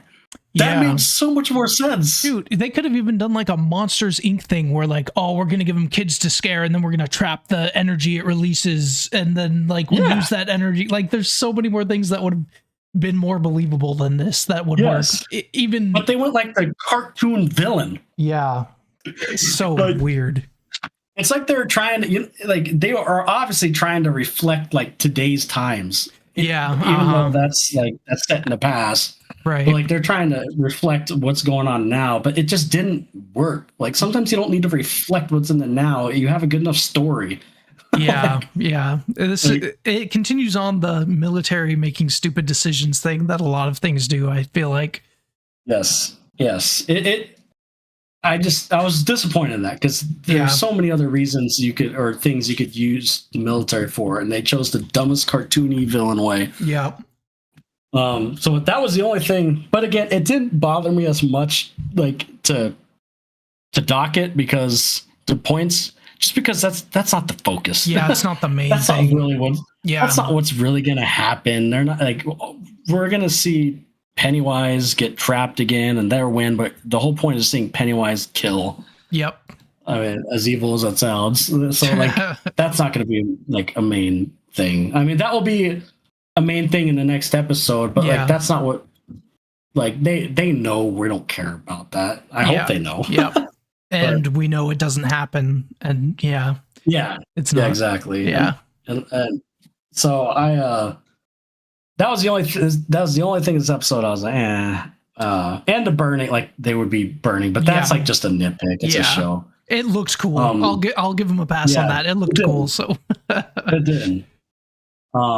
And then the end I thought was a good ending where he's talking on the phone and Pennywise is there. And that actually, I actually jumped a little bit. I wasn't expecting Pennywise to be up on that dang fridge. I know, me neither. Yeah. And then to use that same thing on him was, that was a good jump scare. Yeah, like, and I was watching it like on my big screen with like a surround sound, and I was like, I jumped a little bit. I'm not gonna lie. Well, yeah, it's like winding down. It's like the end of the episode. We're like, it's over. He's all like bloodied and like he was like sleeping, but obviously he's probably like, oh, I'm free. Yeah. Like, I can eat more. I don't know. So I'm curious where it goes, but it was. Overall, dude, it had everything. Pennywise was a maniac and awesome and hilarious in this. Yep. He said something funny on that phone call. I wish I would have written it down. He said something funny like that. Yeah, I don't remember. He said, like, I can't, or stop talking or something. He's like, I can't hear you. I don't remember what he said, but he does repeat, like, I can't hear you a bunch, and then that's when he turns around and says it again to him. That was the jump scare. Pennywise, to me, is the greatest when he's, like, being like freaking weird and goofy. Yeah, for sure. And Bill Skarsgård does that so good. Yep. Yes, he does. But I also like how they made in the flashback, they kind of made his mannerisms and stuff the same as Pennywise, as far as like his dancing and like he still utilizes that. And his description to what's the daughter's name again, or her clown version at least? I don't even remember. Periwinkle. Yeah, when Periwinkles was saying, you're not my father, and he was kind of saying like, oh, but he's in me. I could feel him clawing out, wanting to save you and grab you. Like that was pretty like creepy. I thought, like, but yeah, I dug it, man. It was freaking good. And I really enjoyed that last episode. I'm really interested as to where they go, I'm assuming they're going to have to put that, find some way to trap him again or something. Like, I don't know. Yeah. They'll probably have to like find the Native Americans and tell them, and they'll figure out how to trap him. Yeah. So I'm interested as to what they do. More people will die. Yep. Obviously, I'm assuming maybe maybe more of the kids. I mean, the kids. I'm curious where they go because a lot of people have to die. Otherwise, too many people know about this thing. Yeah. Although if they move away, they forget about it, right? So they could do something. That is true. That is true. I'm curious. Is Will like gone? Like, what happens when someone gets? I think has that used on them. I think like Pennywise takes you down his lair, and that's when you're floating up in like I see, like in the light. So I don't think you're dead when he does that. I think you're just obviously because Periwinkle kind of looked at the kids when she's that's true. That's right. That was creepy. I forgot about that. Dead. I believe it kind of just makes you. I don't know what I think he slowly, from what I remember from the movies at least, is they slowly siphons like sucks pretty much life out of you or something. Interesting. Okay. So you're like floating, and that's why you probably hear a lot, or at least I don't know in the show, but in the movies, like you're floating. Yeah, we all float down here, kind of thing. Yeah. Yeah. So I think that's kind of that's what that is. So I think he is alive, and but I don't know like how they'll get him. I'm just curious how they'll get him, and also there's a lot of military presence, so I feel like a lot of the military has to go killed. Yeah. Because there's no military presence or anything, and obviously in the movies. Yeah. So like, too many people know about this. I know you forget when you leave, but I don't know if it's just kids forget when you leave or if adults too. I don't know. Yeah, I thought it was everyone, but I'm not sure. Because like everyone who's left and came back were kids there when who forgot. True. I wonder if you leave as an adult if you forget. Yeah. You know, like if Hanlon and them left Derry, would they still remember, or is it just with kids? Just kids forget. Yeah, I don't know. I'm curious what they're doing. Yep. I feel like they're not going to kill all the kids, but I'm also curious because I don't know. To me, that's a slippery slope because the whole thing with the actual It movies is no one knows. No one knows, and then like the kids obviously they do remember because they go back to the town, but I don't know. I'm just curious how they do it because if every kid survives and they go back to the town, like people visit their hometowns all the time. True. I don't remember the movie though. I don't remember how they got back to Derry because I think you forget about Derry completely. So how would you even get back to Derry? Yeah. But at the same time, if Derry is like a well-known city in this world, you could just read stuff about Derry. Yeah. I don't know. I don't know the whole lore behind that either. So I'm curious what they do. Yeah, I'm interested. Definitely going to be watching it Sunday night. Yes. I mean, me too. It's been good. I've been pleasantly surprised after that graveyard scene. Yeah, agreed. And I know I don't know if you knew this, but there's going to be 3 seasons of the show. Do you know that? Oh, really? I didn't. I was wondering that. But I think each season, from what I was reading, I could be wrong, goes back in time. I think I do remember you saying that. Yeah, that's interesting. It's like the next season will be set in like the 30s or something. And then the season before that will be set like in the 1903 or something. Yeah, I think it was 1908, I think is when he got taken. So, which is interesting. That could be a really interesting concept seeing. Yeah. It's actually to me, it's kind of brilliant. People could argue it would get old, but to me, it's kind of interesting seeing a different cycle and how the kids and people react to that cycle. I feel like that's really good for a show format. Yeah. It's almost like an anthology, but kind of is, right? But with the same monster. Yeah. Yep. Interesting. So I'm curious. And they will make it because I know this show is getting viewership. Nice. Good. It deserves it. Yeah, I agree. I'm pleasantly surprised. Yeah. I wasn't expecting much, to be honest, and I'm Me pleasantly neither. surprised. I didn't even watch it chapter 2, so Yeah, that's right. I still need to watch it. We've just had so much to watch and play and stuff. So. I know. Well, we have nothing to watch. No movies out this weekend, so okay, maybe I'll watch it chapter 2 then for the finale. Yeah, I might rewatch it too. Cool. Yeah, that's all I had on this. All right. I watched Zootopia too, by the way. Oh, how was that? While I get this. It was good. Nice. Yeah, it was I good. liked the first one a lot. It was good. Yeah, I actually liked it a little more than the first one. Yeah. Oh, good. Wow. Yeah, I took the kids to watch it, and I would give it a good 9 out of 10. The animation's really good. The story's really good. The humor's really good. That's good to hear. The world is interesting. Yeah. So if you like the first one. Yeah. Sometimes the sequels just don't hold up, so it's good to hear that it did. Yeah, this one definitely did. You'll like this one whenever you watch it. Nice. Yeah, I could maybe get Tiffany to watch it with me. Yeah, you should. It was really good. Nice. All right. We got one more show to talk about. So let's talk about Stranger Things Season 5. So the first 4 episodes are out, so we're going to be talking about those. And we'll give a spoiler warning before we go into spoilers, and I'll go ahead and start on this one. Okay. So yeah, I like these episodes. I was a little, Stranger Things, it just takes so long to come out. Yeah, I know. But I've been enjoying it. It started off a little slower, and the age of the kids, you could tell that they're way older now, and it was a little bit jarring. Yeah. But I felt like these episodes just kind of the first episode got me back into it, remembering everything, and then it just kind of went up from there.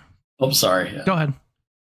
I was just saying the first episode does a good job kind of summarizing up to this point. Yeah. Yeah, for sure. Definitely needed that. I did watch a recap, but then seeing it. Yeah. But yeah, I thought it got better as it went on. So I gave episode 1 a 7. It was a little slower. And then episode 2 and 3, I gave an 8. And I really liked episode 4. I gave that one a 9. Yeah. Yeah, it just felt good to see them all back together and fighting, doing their stuff. And I was a little worried that with it and this, watching them at the same time, that it would be glaringly obvious one was better than the other, but I've liked both of them, and it didn't take away from this. So yeah, 7, 8, 8, 9. Nice. I have the exact same scores. That's funny. I agree in every aspect. Episode 1, yeah, it was slower. It was definitely kind of catching you, the viewer back up. While it was still interesting, it was really good kind of catching back up with the characters and seeing where everyone's at. And so yeah, I agree. That was a good start. And then 2 and 3, it kind of got better, as you said. Yeah, things started to move. You kind of got to see things in action, the upside down, the characters kind of start going into their separate storylines. And yeah, it's just a good continuation. And then episode 4 was great. That might be the best episode of the series, to be honest. Yeah, it was really good.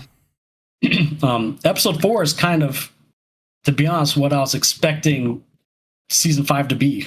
Yeah. That's the episode where I'm like, okay, this is what I've been waiting for. I think everyone's been waiting for. Yes. That episode is great. As a matter of fact, I'm looking at IMDb. I think it's the highest rated episode of the whole series. Yeah, it kind of makes sense. It was really good. It's tied with the highest rated episode of the whole series, 9.6. Okay, yeah. Yeah, it was really good. But I'm enjoying it. I think these first 4 episodes do a good job of setting the pieces, and I think after the way episode 4 ended, I have a feeling these last 4 episodes are kind of gonna kick it up a notch. Yeah, I have a feeling they'll be more like episode 4 of action and stuff happening, and yeah, like these episodes feel kind of like the calm before the storm, even though there's still a lot going on. Yeah, true. But one of my favorite things about the show, I guess before getting spoilers, if you love the other Stranger Things seasons, you'll like this. Yep. Season. This season actually feels like a natural progression of season 4, to be honest. Yeah. Each season for me, I've rewatched it a couple times, and each season kind of feels different from each other. It does, yeah. Like season 1 is kind of the contained story. Season 2 is season 1 and 2 kind of feel similar, but season 3 definitely feels different, like the summer vibe. The mall. And season 4, the mall. And season 4, you kind of get back. Season 4 feels a little bit more like season 1 and 2. But what I've noticed is season 5 and 4 and 5 feel like the biggest continuation and tone for me between seasons and any of the other seasons. Yeah, I could see that. Yep. Just the way it looks, because each season kind of looks a little different and feels a little different, but 4 and 5 feel kind of connected. Yep. Mm-hmm. But anyways, what I was going to say is, my favorite thing about the show is it's just, number one, I do think the Duffer Brothers, right, like their writing is really good. They know how to put characters in situations and make it fun. Yes. And like they know how to. Usually it seems like in each season different characters are paired with different characters, so it's really fun to see the different interactions and the pairings. Like this season, it's fun to see Will and Robin. Yeah, which I was not expecting. Yeah. Exactly. Yeah. So to me, this show, take away everything else, because you can nitpick anything with these kind of shows. The characters are so good in this show. Like that's why the show works, is the characters. Yep. And there's a lot of them. There are a lot of characters for sure. Yeah. Yes. But I like all of them. Like, and a standout for me is I'm really happy with Will this season, because it seems like he was always back, like sidelined in other seasons. Agreed. He was hardly in the first season. Yeah. But they're finally giving him something to do this season. Yep.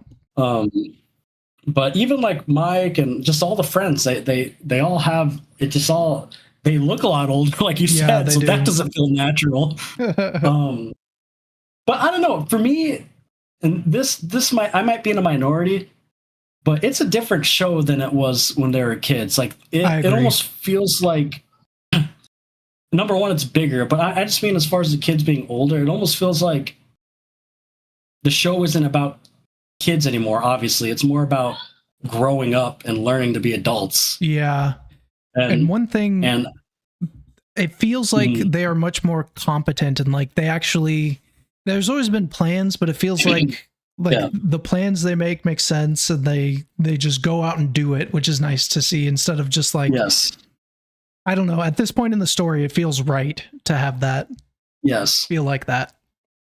Yeah, I agree. It feels a little more adult, and you're right. They're making better plans and actually communicating well with each other, and thinking of, kind of bouncing ideas off. I don't know. You're right. It feels, and I know some people don't like that. They miss the kid feeling, the Goonies. Yeah. And I do too. Like I liked that too, but they obviously had to pivot because these kids are way older. Yeah.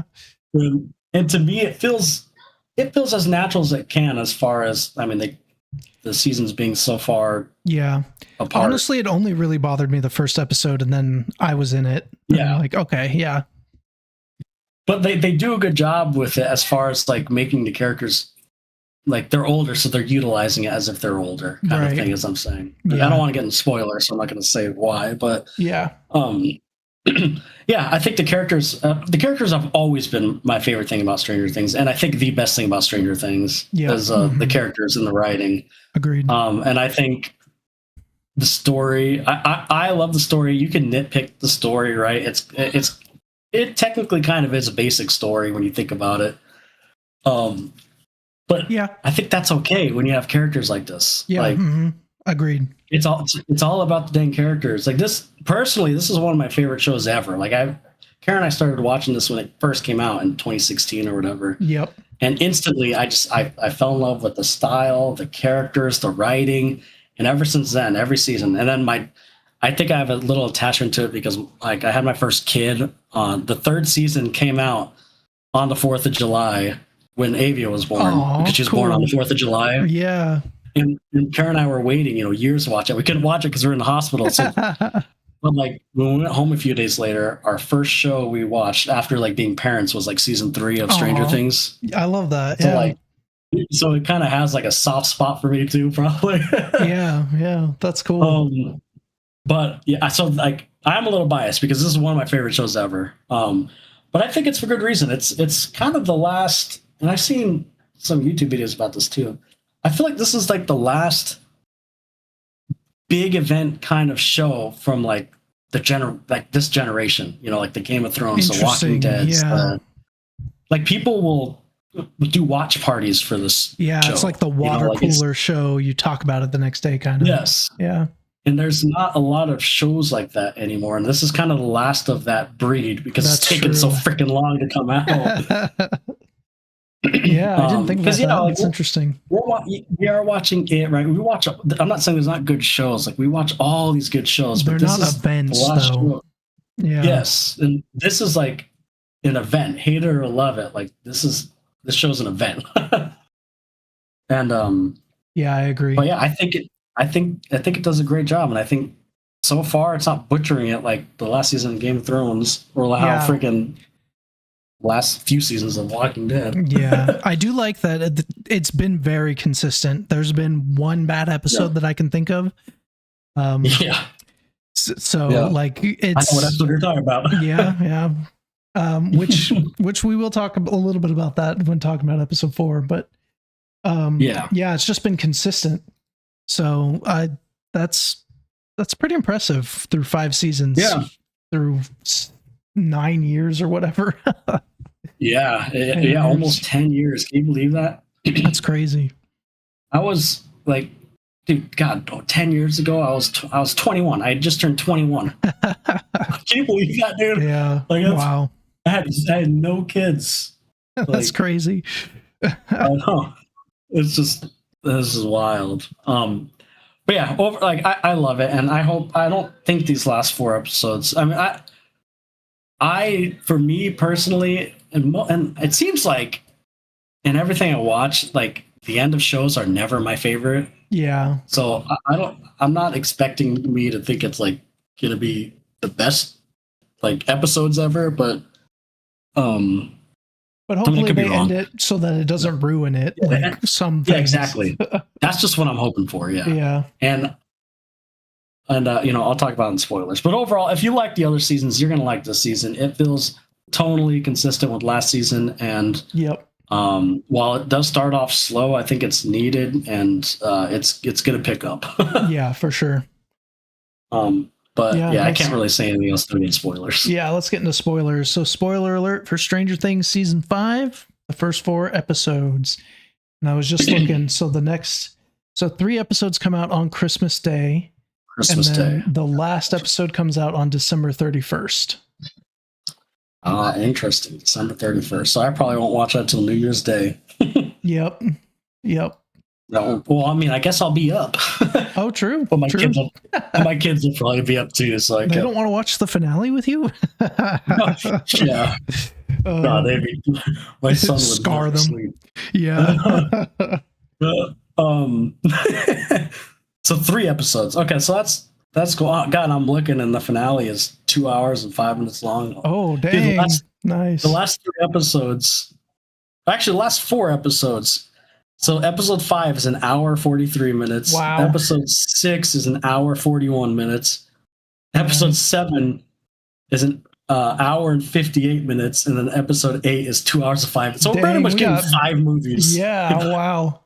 That's crazy. We're literally getting 5 movies. I'm okay with that. I am too. Heck yeah. So with these first and foremost, they better not kill off Steve. That's my boy. I think that's everyone's boy. Yeah, I love Steve. Think everyone loves Steve. Yeah. He better get a happy ending. Yeah, but I have a feeling either him or Jonathan are going to die. One of the two are going to die. One of the two are going to like sacrifice themselves for someone. And I feel like it's going to be Steve, and I don't want it to be. Yeah, I could definitely see that. Because he's going to be the bigger person, and he could see that Jonathan loves her, and I just know. Yeah. Steve deserves happiness. Yeah, I was fully expecting not to like him, early on. Oh, yeah. Man, he's such a good character. I know the first season he was like a jerk. Yeah. And then he just became the best character in the show. Yeah. But one thing I do like is in these first 4 episodes is it does a good job, which this show has in general throughout the whole series, of making things that happened in the past like have impact. Mm-hmm. Like Dustin being heard about Eddie. Yep. Which is that's realistic. Like a lot of shows, they'll die and they'll be cracking jokes the next episode. Yeah. Yep. But in this one, it's like really impacting Dustin. Yep. And I like how they've even dropped names from people dying in the other seasons and events happening from other seasons, and like this show does a good job of like making things that have happened have impact. Yeah, I like that a lot. They do a good job of that. Yeah, and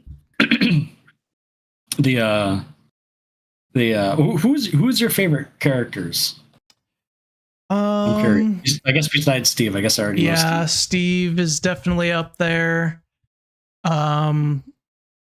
I like Hop's transition from like, drunk cop to father figure. Yep. And it feels like they explored that and are like really getting into that more this season. And I like Robin. I think she's for the most part, she has some funny lines and stuff, and I like what she's kind of like mentoring Will. I like that a lot, and there's which a lot makes of good sense characters. Yeah, like obviously they're both secretly gay. Yep. Mm-hmm. So it makes sense. And I love 80s. I love Dustin and Steve's relationship. That's probably my favorite dynamic. It's probably those two. And so Dustin's up there like too. And that's another reason why I think Steve's gonna die, because they're fighting so much this season. Yeah. And I'm just like, it's gonna make Dustin realize, Dustin doesn't need to lose someone else. I know. That's what's giving me a little hope that Steve won't die, because they can't do Dustin like two like mentor brother type figures. Yeah, seriously. But yeah, I agree. I mean, I would say Steve is mine, Dustin, which those two are kind of obvious ones. Yeah. But I actually like not a lot of people say his name, but I actually like I think I like Lucas's character. I think him and Max's like relationship is the most interesting one. Yeah, I agree. I like their relationship. Yep. Yeah, like they're good actors. Like I remember in season 4 when that's that famous scene everyone talks about with that song. Yep. Great song. And, her float. Yeah, Max. It was a great song. The Max like floating in the air and him. That scene was so good. I don't know, they probably touched it in the recap you watched too. Yeah, I remember that scene for sure though. Yeah. And that episode where how it just ended, like I'm here. Beautiful episode. But yep. I think I like their relationship, and Max doesn't have much to do yet this season. She will though. And I know she's like, I guess in a memory of Vecna's. Yep. Kind of trapped pretty much. How did she get all the furniture in that cave? I think she said she got it from other memories or something, but that would be. I can just picture her. I can just picture going into the memories and bringing like a chair and running through the forest with the chair. I gotta hurry. But anyways, I found the like memories of Victor and then finding Max. I really enjoyed that part. Like I'm glad she's still around and like now she's like kind of mentoring Holly since Holly's trapped there too. And I'm excited to see where they go with that. That seems. I am too. I'm curious. I'm curious where they go with that. It's interesting because this season, which they've done it on all seasons, but this season specifically, you could kind of see like the inspirations of different style movies, like that. Those scenes with Max are kind of like fantasy type movies. Yeah, right? for sure. Well, and then like with Vecna's house, that feels very like serial killer type, old house vibe. And then you have the scene in the Upside Down that's very like apocalypse, right? You're in quarantine, and the town. Oh, what's the town called again? I keep wanting to say Derry. I know. I can't think of the town name now because we're talking about Derry, but this is gonna bother Hawkins. me. Hawkins, there you go. Yes, all I can think of is Derry. Hawkins kind of does feel like Derry. Yeah, true. But like it just has different genres, like of I don't know, just different genres, and I always like that with them. They feel like they've done that in every season. Yeah, it almost feels like different seasons. Had different kind of genre feels. Exactly. Like season 3 kind of had like the 80s action with like the Terminator guy and the mall, the bright colors. Yep. Then season 4 kind of had the horror, like possession with Vecna kind of possessing people. Yep. But I forgot where I was going with this. But yeah, I like the Mac stuff, I guess is what you're asking. Yeah. Yep. But yeah, so playing into the character's age, so I like how they adapted, like for example, Mike, like specifically in episode 4, he feels more like a protector in this. Like he's older, right? And he's kind of like in episode 4 when all that craziness is happening, is kind of like protecting the kids. Running through and taking more of a role in there, and then with the sister Holly giving her that thing and saying you're like a mentor kind of. And then Dustin, like I said, he lost someone he cares about, doesn't know how to cope. Like trying to keep him alive, keep his memory alive, and it's getting him in trouble. Yep.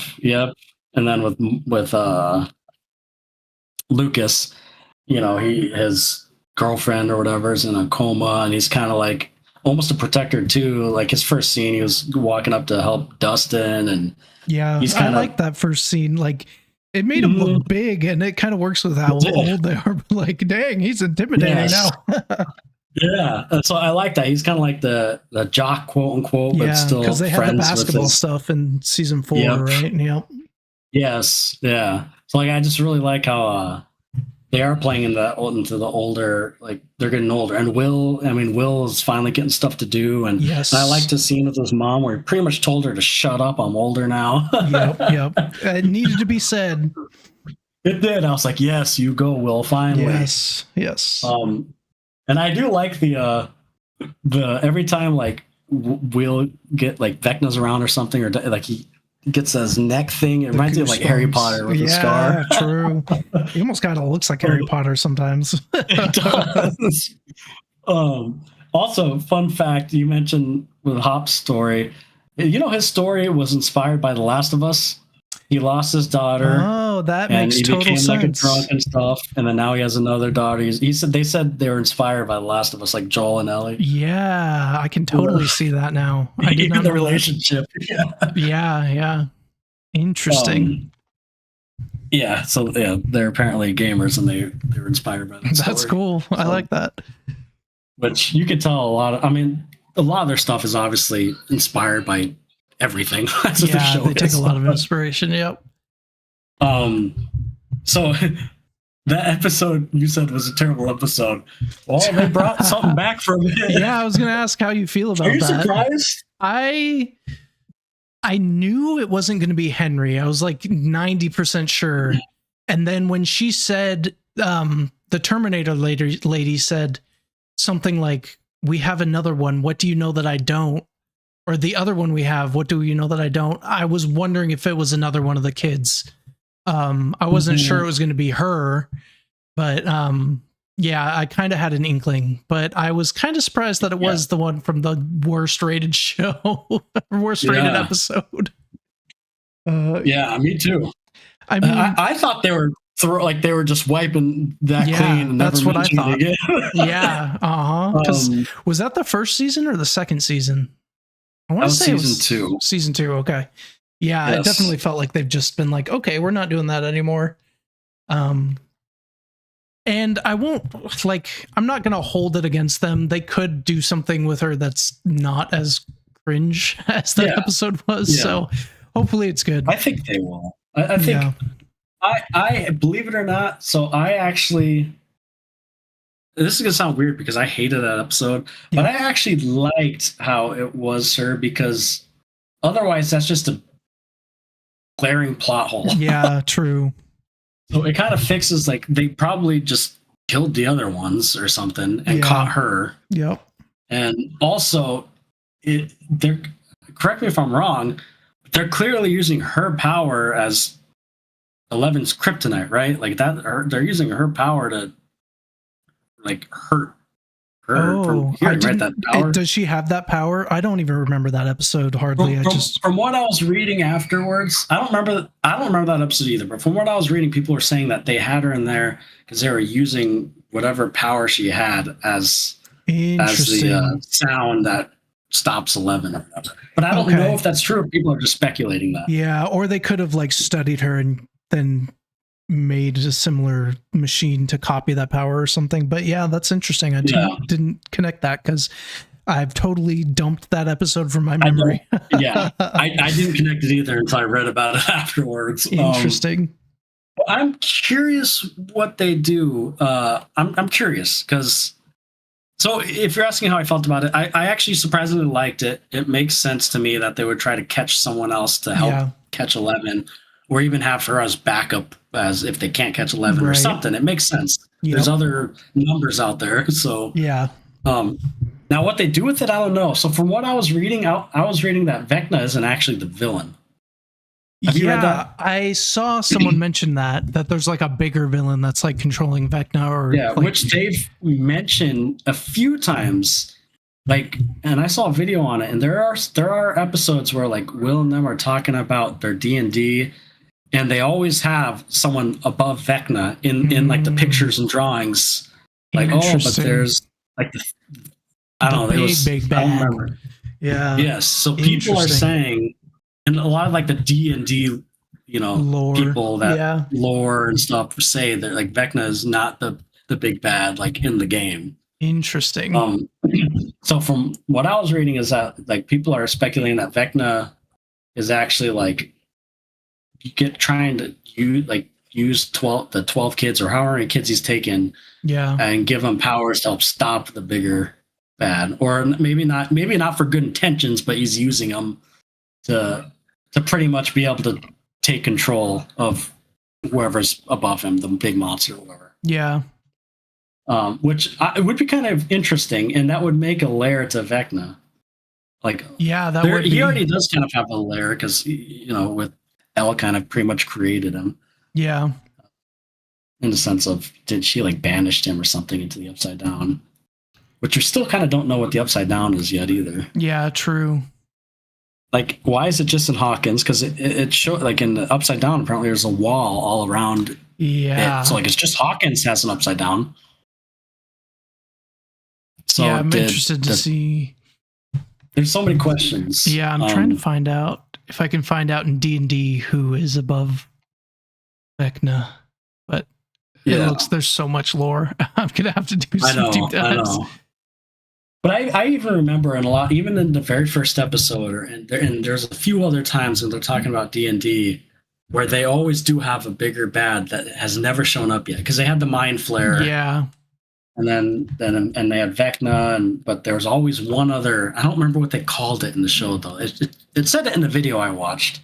Yeah. But I don't remember the name. So I'm curious. Yeah, me too. But Vecna, to be honest, Vecna's a pretty cool villain in itself, I think. Like, I like his origin of he's number one, and he was in the labs with 11, and 11, he pretty much just wanted to escape, be his own person, and kind of turned evil, and 11 pretty much vanished him to the Upside Down. Like, he has a cool backstory. Yeah, he does. I like that it's all connected to 11 and stuff. Yeah. Yes. And I do like how, he's like, when he shows up in episode 4, he got an upgrade. Yep, he did.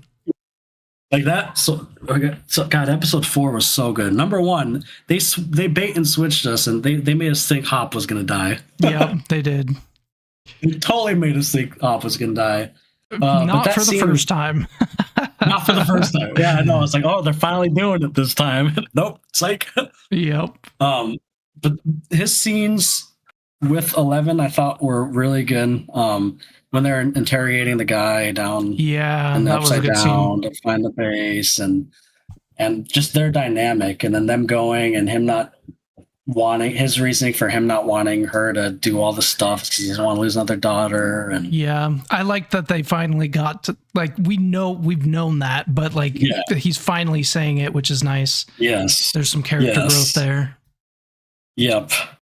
And then them breaking into the base was a really good scene, and his fight with some of the soldiers in there was really interesting and good fight. Good. Mm-hmm.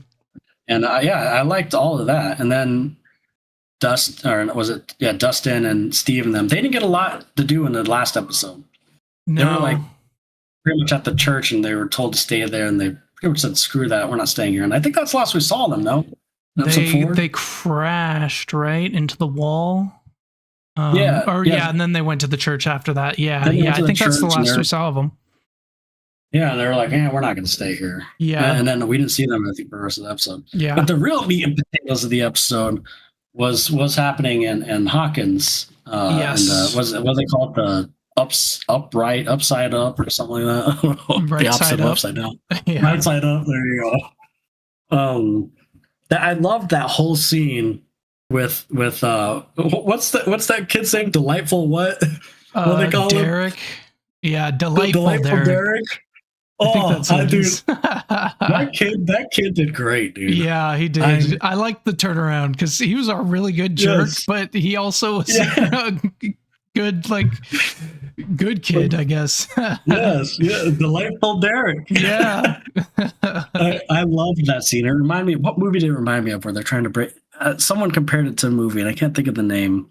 But again, it was another movie like of trying to break out underground with a hole, but that whole scene was hilarious. Like like delightful Derek just sitting there reading books and would hit the kid on the head when it's his turn. Yeah, he wasn't even reading books. He was doing the like mentalization or whatever, where they just imagine. Yeah, that's so funny.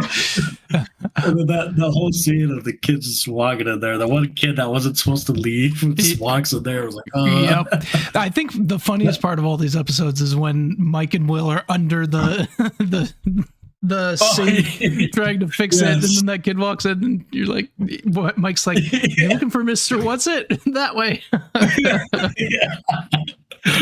They had another funny scene. I think it was with Mike. They said he pretty much made a dirty joke where he said something, it's hard. He's like, don't worry, I'll get it to soften up. Oh yeah. I don't know if he caught that. Yeah. It was like a subtle, and they chuckled at it too. Yeah, they did, because they called that spot where they needed to go up Dick or something, because it was like, So there's like a lot of little scenes that where, again, that's where they're kind of a little older. So like that humor works better with them being older, because they're the older ones, like compared to the kids they're trying to help escape. Yep. And man, when they came up with that plan, and like they have to rely on Derek, I was like, oh, that's not gonna work. But I love Joyce's one line where she's like, sometimes kids just need someone to believe in them, or something like that. It works. That's funny.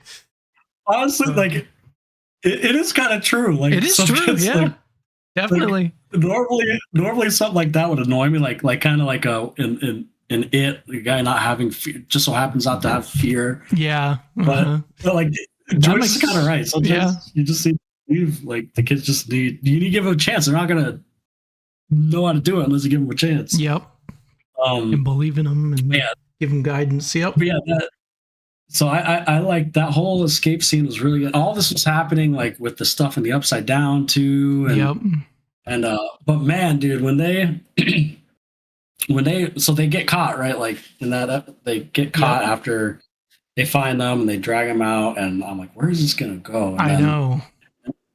And then boom, like they just like freaking all these demigorgons just freaking pop out, and that scene was so awesome. Yes, that was great. It was so awesome. And they filmed it again. These one-shot scenes, man. They filmed it again in a one-shot scene, and that scene was what I was waiting for and expecting from like the end of season 4. Yes. With it felt like apocalypse is coming and crazy stuff was gonna start happening. Finally, in episode 4. I mean, that one-shot scene, dude, was so cool. Yes, it was chaos, so well shot. Like, you could tell what's going on, and seeing all the demogorgons fighting all the soldiers was so cool. And then the tank rolling in, shooting them. And Yep. And Vecna just tanking, like not even caring. Yeah, dude, it was so. And there did one cool shot where it showed up what Will was seeing when the Demogorgon was ripping through the hole, and then it flipped to the. You know what's in? Yes. In that chaos scene, you can see it from the Demogorgon's point of view, but then it flips to our point of view where it hops out into the. Yeah, Hawkins. That was cool. And then again, this is where with Mike kind of growing up, I really liked how he kind of took charge and was protecting the kids and running around and kind of holding out his arms and protecting them. Like, to me, the show has turned from a Goonies kids show to like growing up. Yep, for sure. So that scene was what I was waiting for, man. Like so many Demogorgons, and then we finally get to see Will have some agency and some power. You see his powers. That was so cool. I'm so glad that he finally had his moment. Yep. And that was a really good scene. Well, even before that, when Vecna comes out, dude, homeboy just freaking ended it all. Yeah. So, we're done. I'm this powerful. Yeah, we're done. There's no more games. He had a cool entrance. Yeah, he did. And I like how. I mean, he's obviously connected to Will. Yep. And I was wondering why keep Will alive, and because does he like need Will's eyes anymore? But yeah, there's something more to that. Like they're connected in some other way, or Will's going to be the reason he loses for sure. Like Will is the key. Unless they pull a Game of Thrones and like it's going to be like. It's actually going to be Derek Turnbow. Yeah. Oh, dude, no one is more deserving of beating Mike's Vecna little sister. Mike's little sister, who had almost nothing to do with anything until last season. Yep. Yeah. Exactly. You're right, though. Will had like that Jon Snow moment, man. He's facing. He got taken by like they're setting up. Which the Duffer Brothers did say. I saw in an interview that Will is the main character. Yeah, that makes sense. He doesn't have as much screen time, but I mean, he's the one that kicked it all off from our point of view, at least. Yeah, exactly. That's true. Yeah. So that seeing him kind of control the powers, and like control the Demogorgons was really cool. The one thing I will say, I have two nitpicks. Number one is I feel like the power level the Demogorgons switch too often.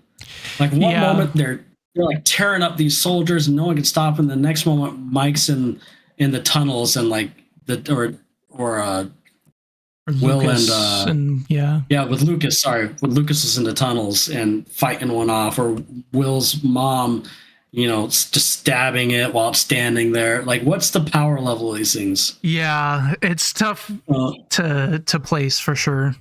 I mean, in the defense of Will's mom fighting, that thing did slash her, so I guess I can't argue that one. Yeah. But like with Lucas being down there, like there's some moments where like sometimes these things are freaking cheetah fast, insane killers, and other times they're getting beat up by teenagers. Yes. Yeah. Yeah. So that's one nitpick. And another nitpick, and this has been my one major nitpick through the whole series, is they are like so scared to kill off characters. That's not a new introduced character. Right. Yeah. Like, because none of the main ones have died, besides, I guess, Max, kind of, but not really. I mean, kind of, but she's technically still alive. Yeah. And every character they've killed that were new, think, like Eddie. Yeah. And Bob, and I guess Max's brother. What's his name? Yeah, I forget now. Billy. Billy, yeah, that's true. He technically. Yeah, none of the main group though. Yeah, literally none of the main group in any of the seasons. Almost what's his face in one of the seasons, but like you said, they didn't. Yeah, I thought one of Mike's parents were gonna die, which I'm glad Mike's parents finally did something. They tried to protect Holly, and actually that was a good scene. I liked that scene. Yeah, that scene had like the atmosphere. Mm-hmm, yep, and the mom was smart, like hiding under the bubbles. That was a smart move, and like the dad actually doing something, because he's done absolutely nothing the entire series. Literally absolutely nothing. But I'm glad he actually fought for his family, so that's good. But again, is it one of those things though where should they have just killed them off, like, and like have more impact? I thought for sure one of them at least was going to die. I think so that's what I mean. Like you could have just did it. It's the final season. Yeah, true. But I mean, maybe I guess there's they might be saving it. Had to stay alive. They're saving it for your boy Steve. I know.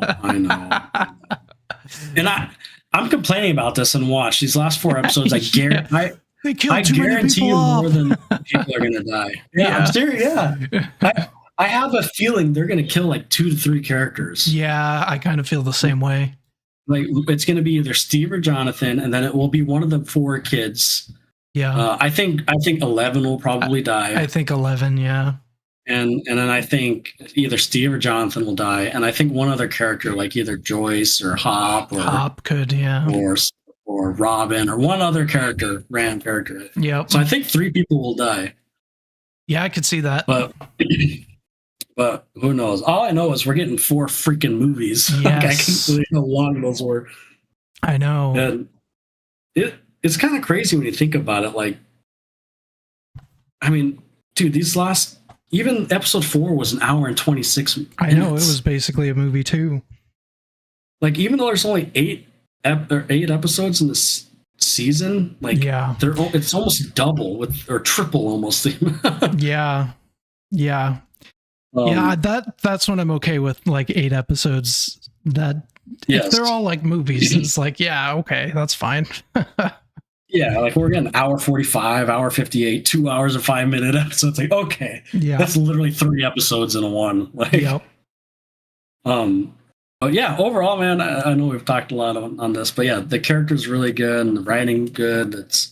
It's so far they're not botching the final season. We'll see the final 4 episodes though. I mean, yeah, I can't, like I said, endings are never my favorite, but at the same time, I do have like high expectations in the sense of like chaos. Yeah, so, I agree. So like a lot of stuff is about to go down. Yeah, exactly. So I hope that pays off for me. I think I'm just so worried because I feel like we're always burned on like final seasons. Yeah, final seasons are tough. They are like, I mean, they are.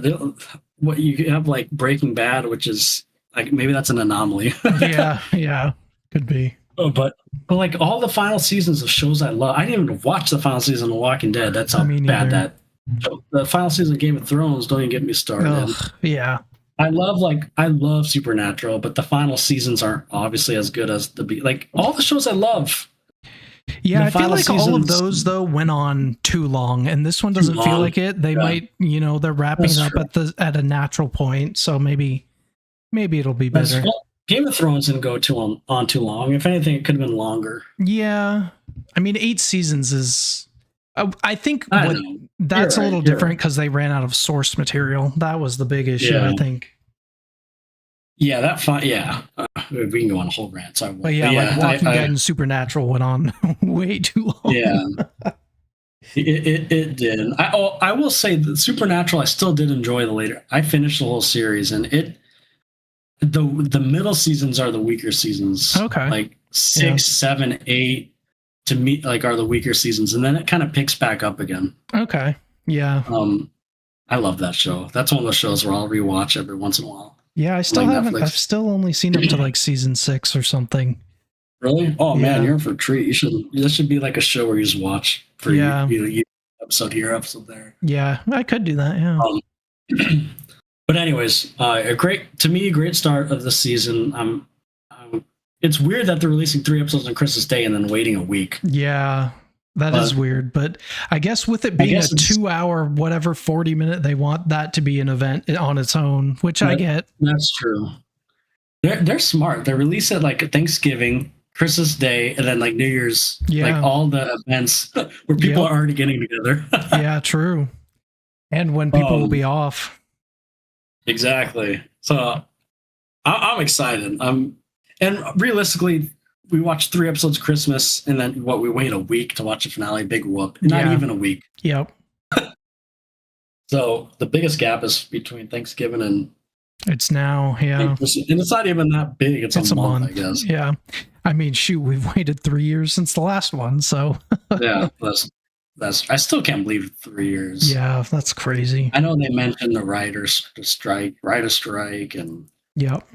Still though, in their defense, these episodes are like all hour and a half, 2 hours. Yeah, that's true. So they are really long. I'll give them still though 3 years. Yeah.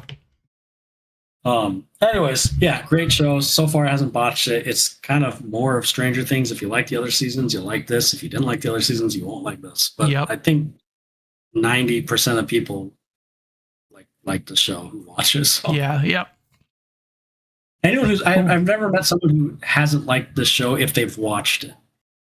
Yeah, they might not think it's the greatest show like I do, but people tend to find it entertaining. Like I don't hear a lot of people bash on it. I hear more about bashing about the ages of kids than the actual show. Right. Yeah.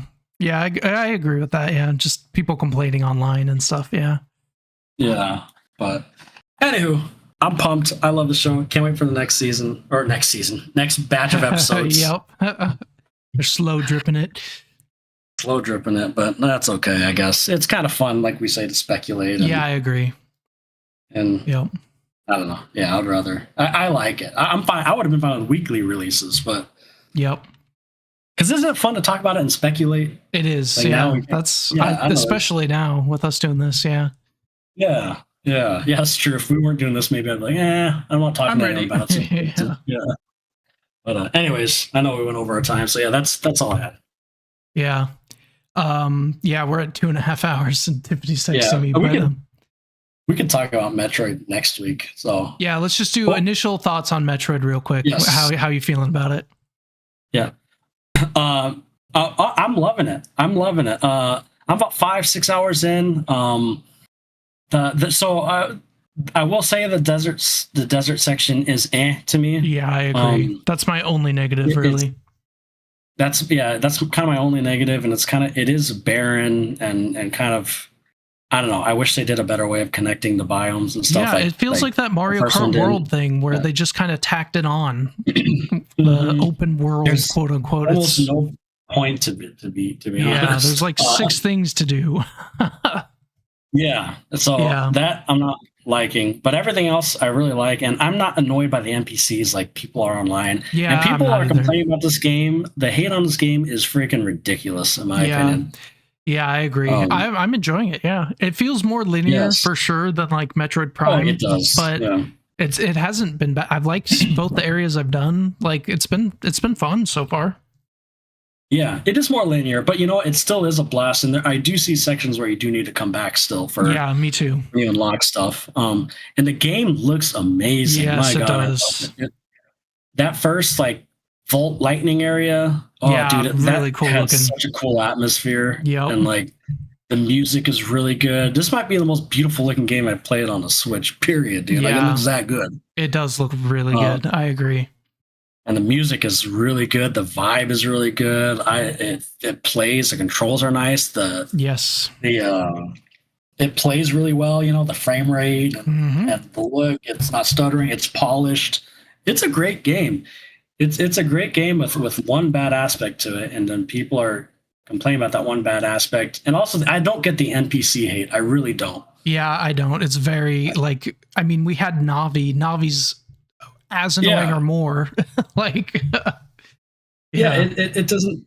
And people are complaining, oh, you're supposed to be isolated and stuff. You still are mostly isolated in this game. Yeah, especially because Samus doesn't talk, so she's yeah. And also just because 3 games you've been isolated doesn't mean Samus could have missions where she's true. The Federation. Yeah. Why does she always have to be isolated? She's is a bounty hunter for the Federation pretty much. Yeah. Yep. But anyways, initial thoughts is I'm loving it, and I'm addicted. I think I'll have it beat by next week. If you have time, you probably will too. So we'll give our full thoughts next week. I'll definitely have it beat. I'm freaking addicted to this and Hyrule Warriors. I'll talk about next week. Cool. Because I've been digging that too. Yep. But all right. Sweet. Cool. Okay. Well, that's the end of our podcast, and we'll be back next week.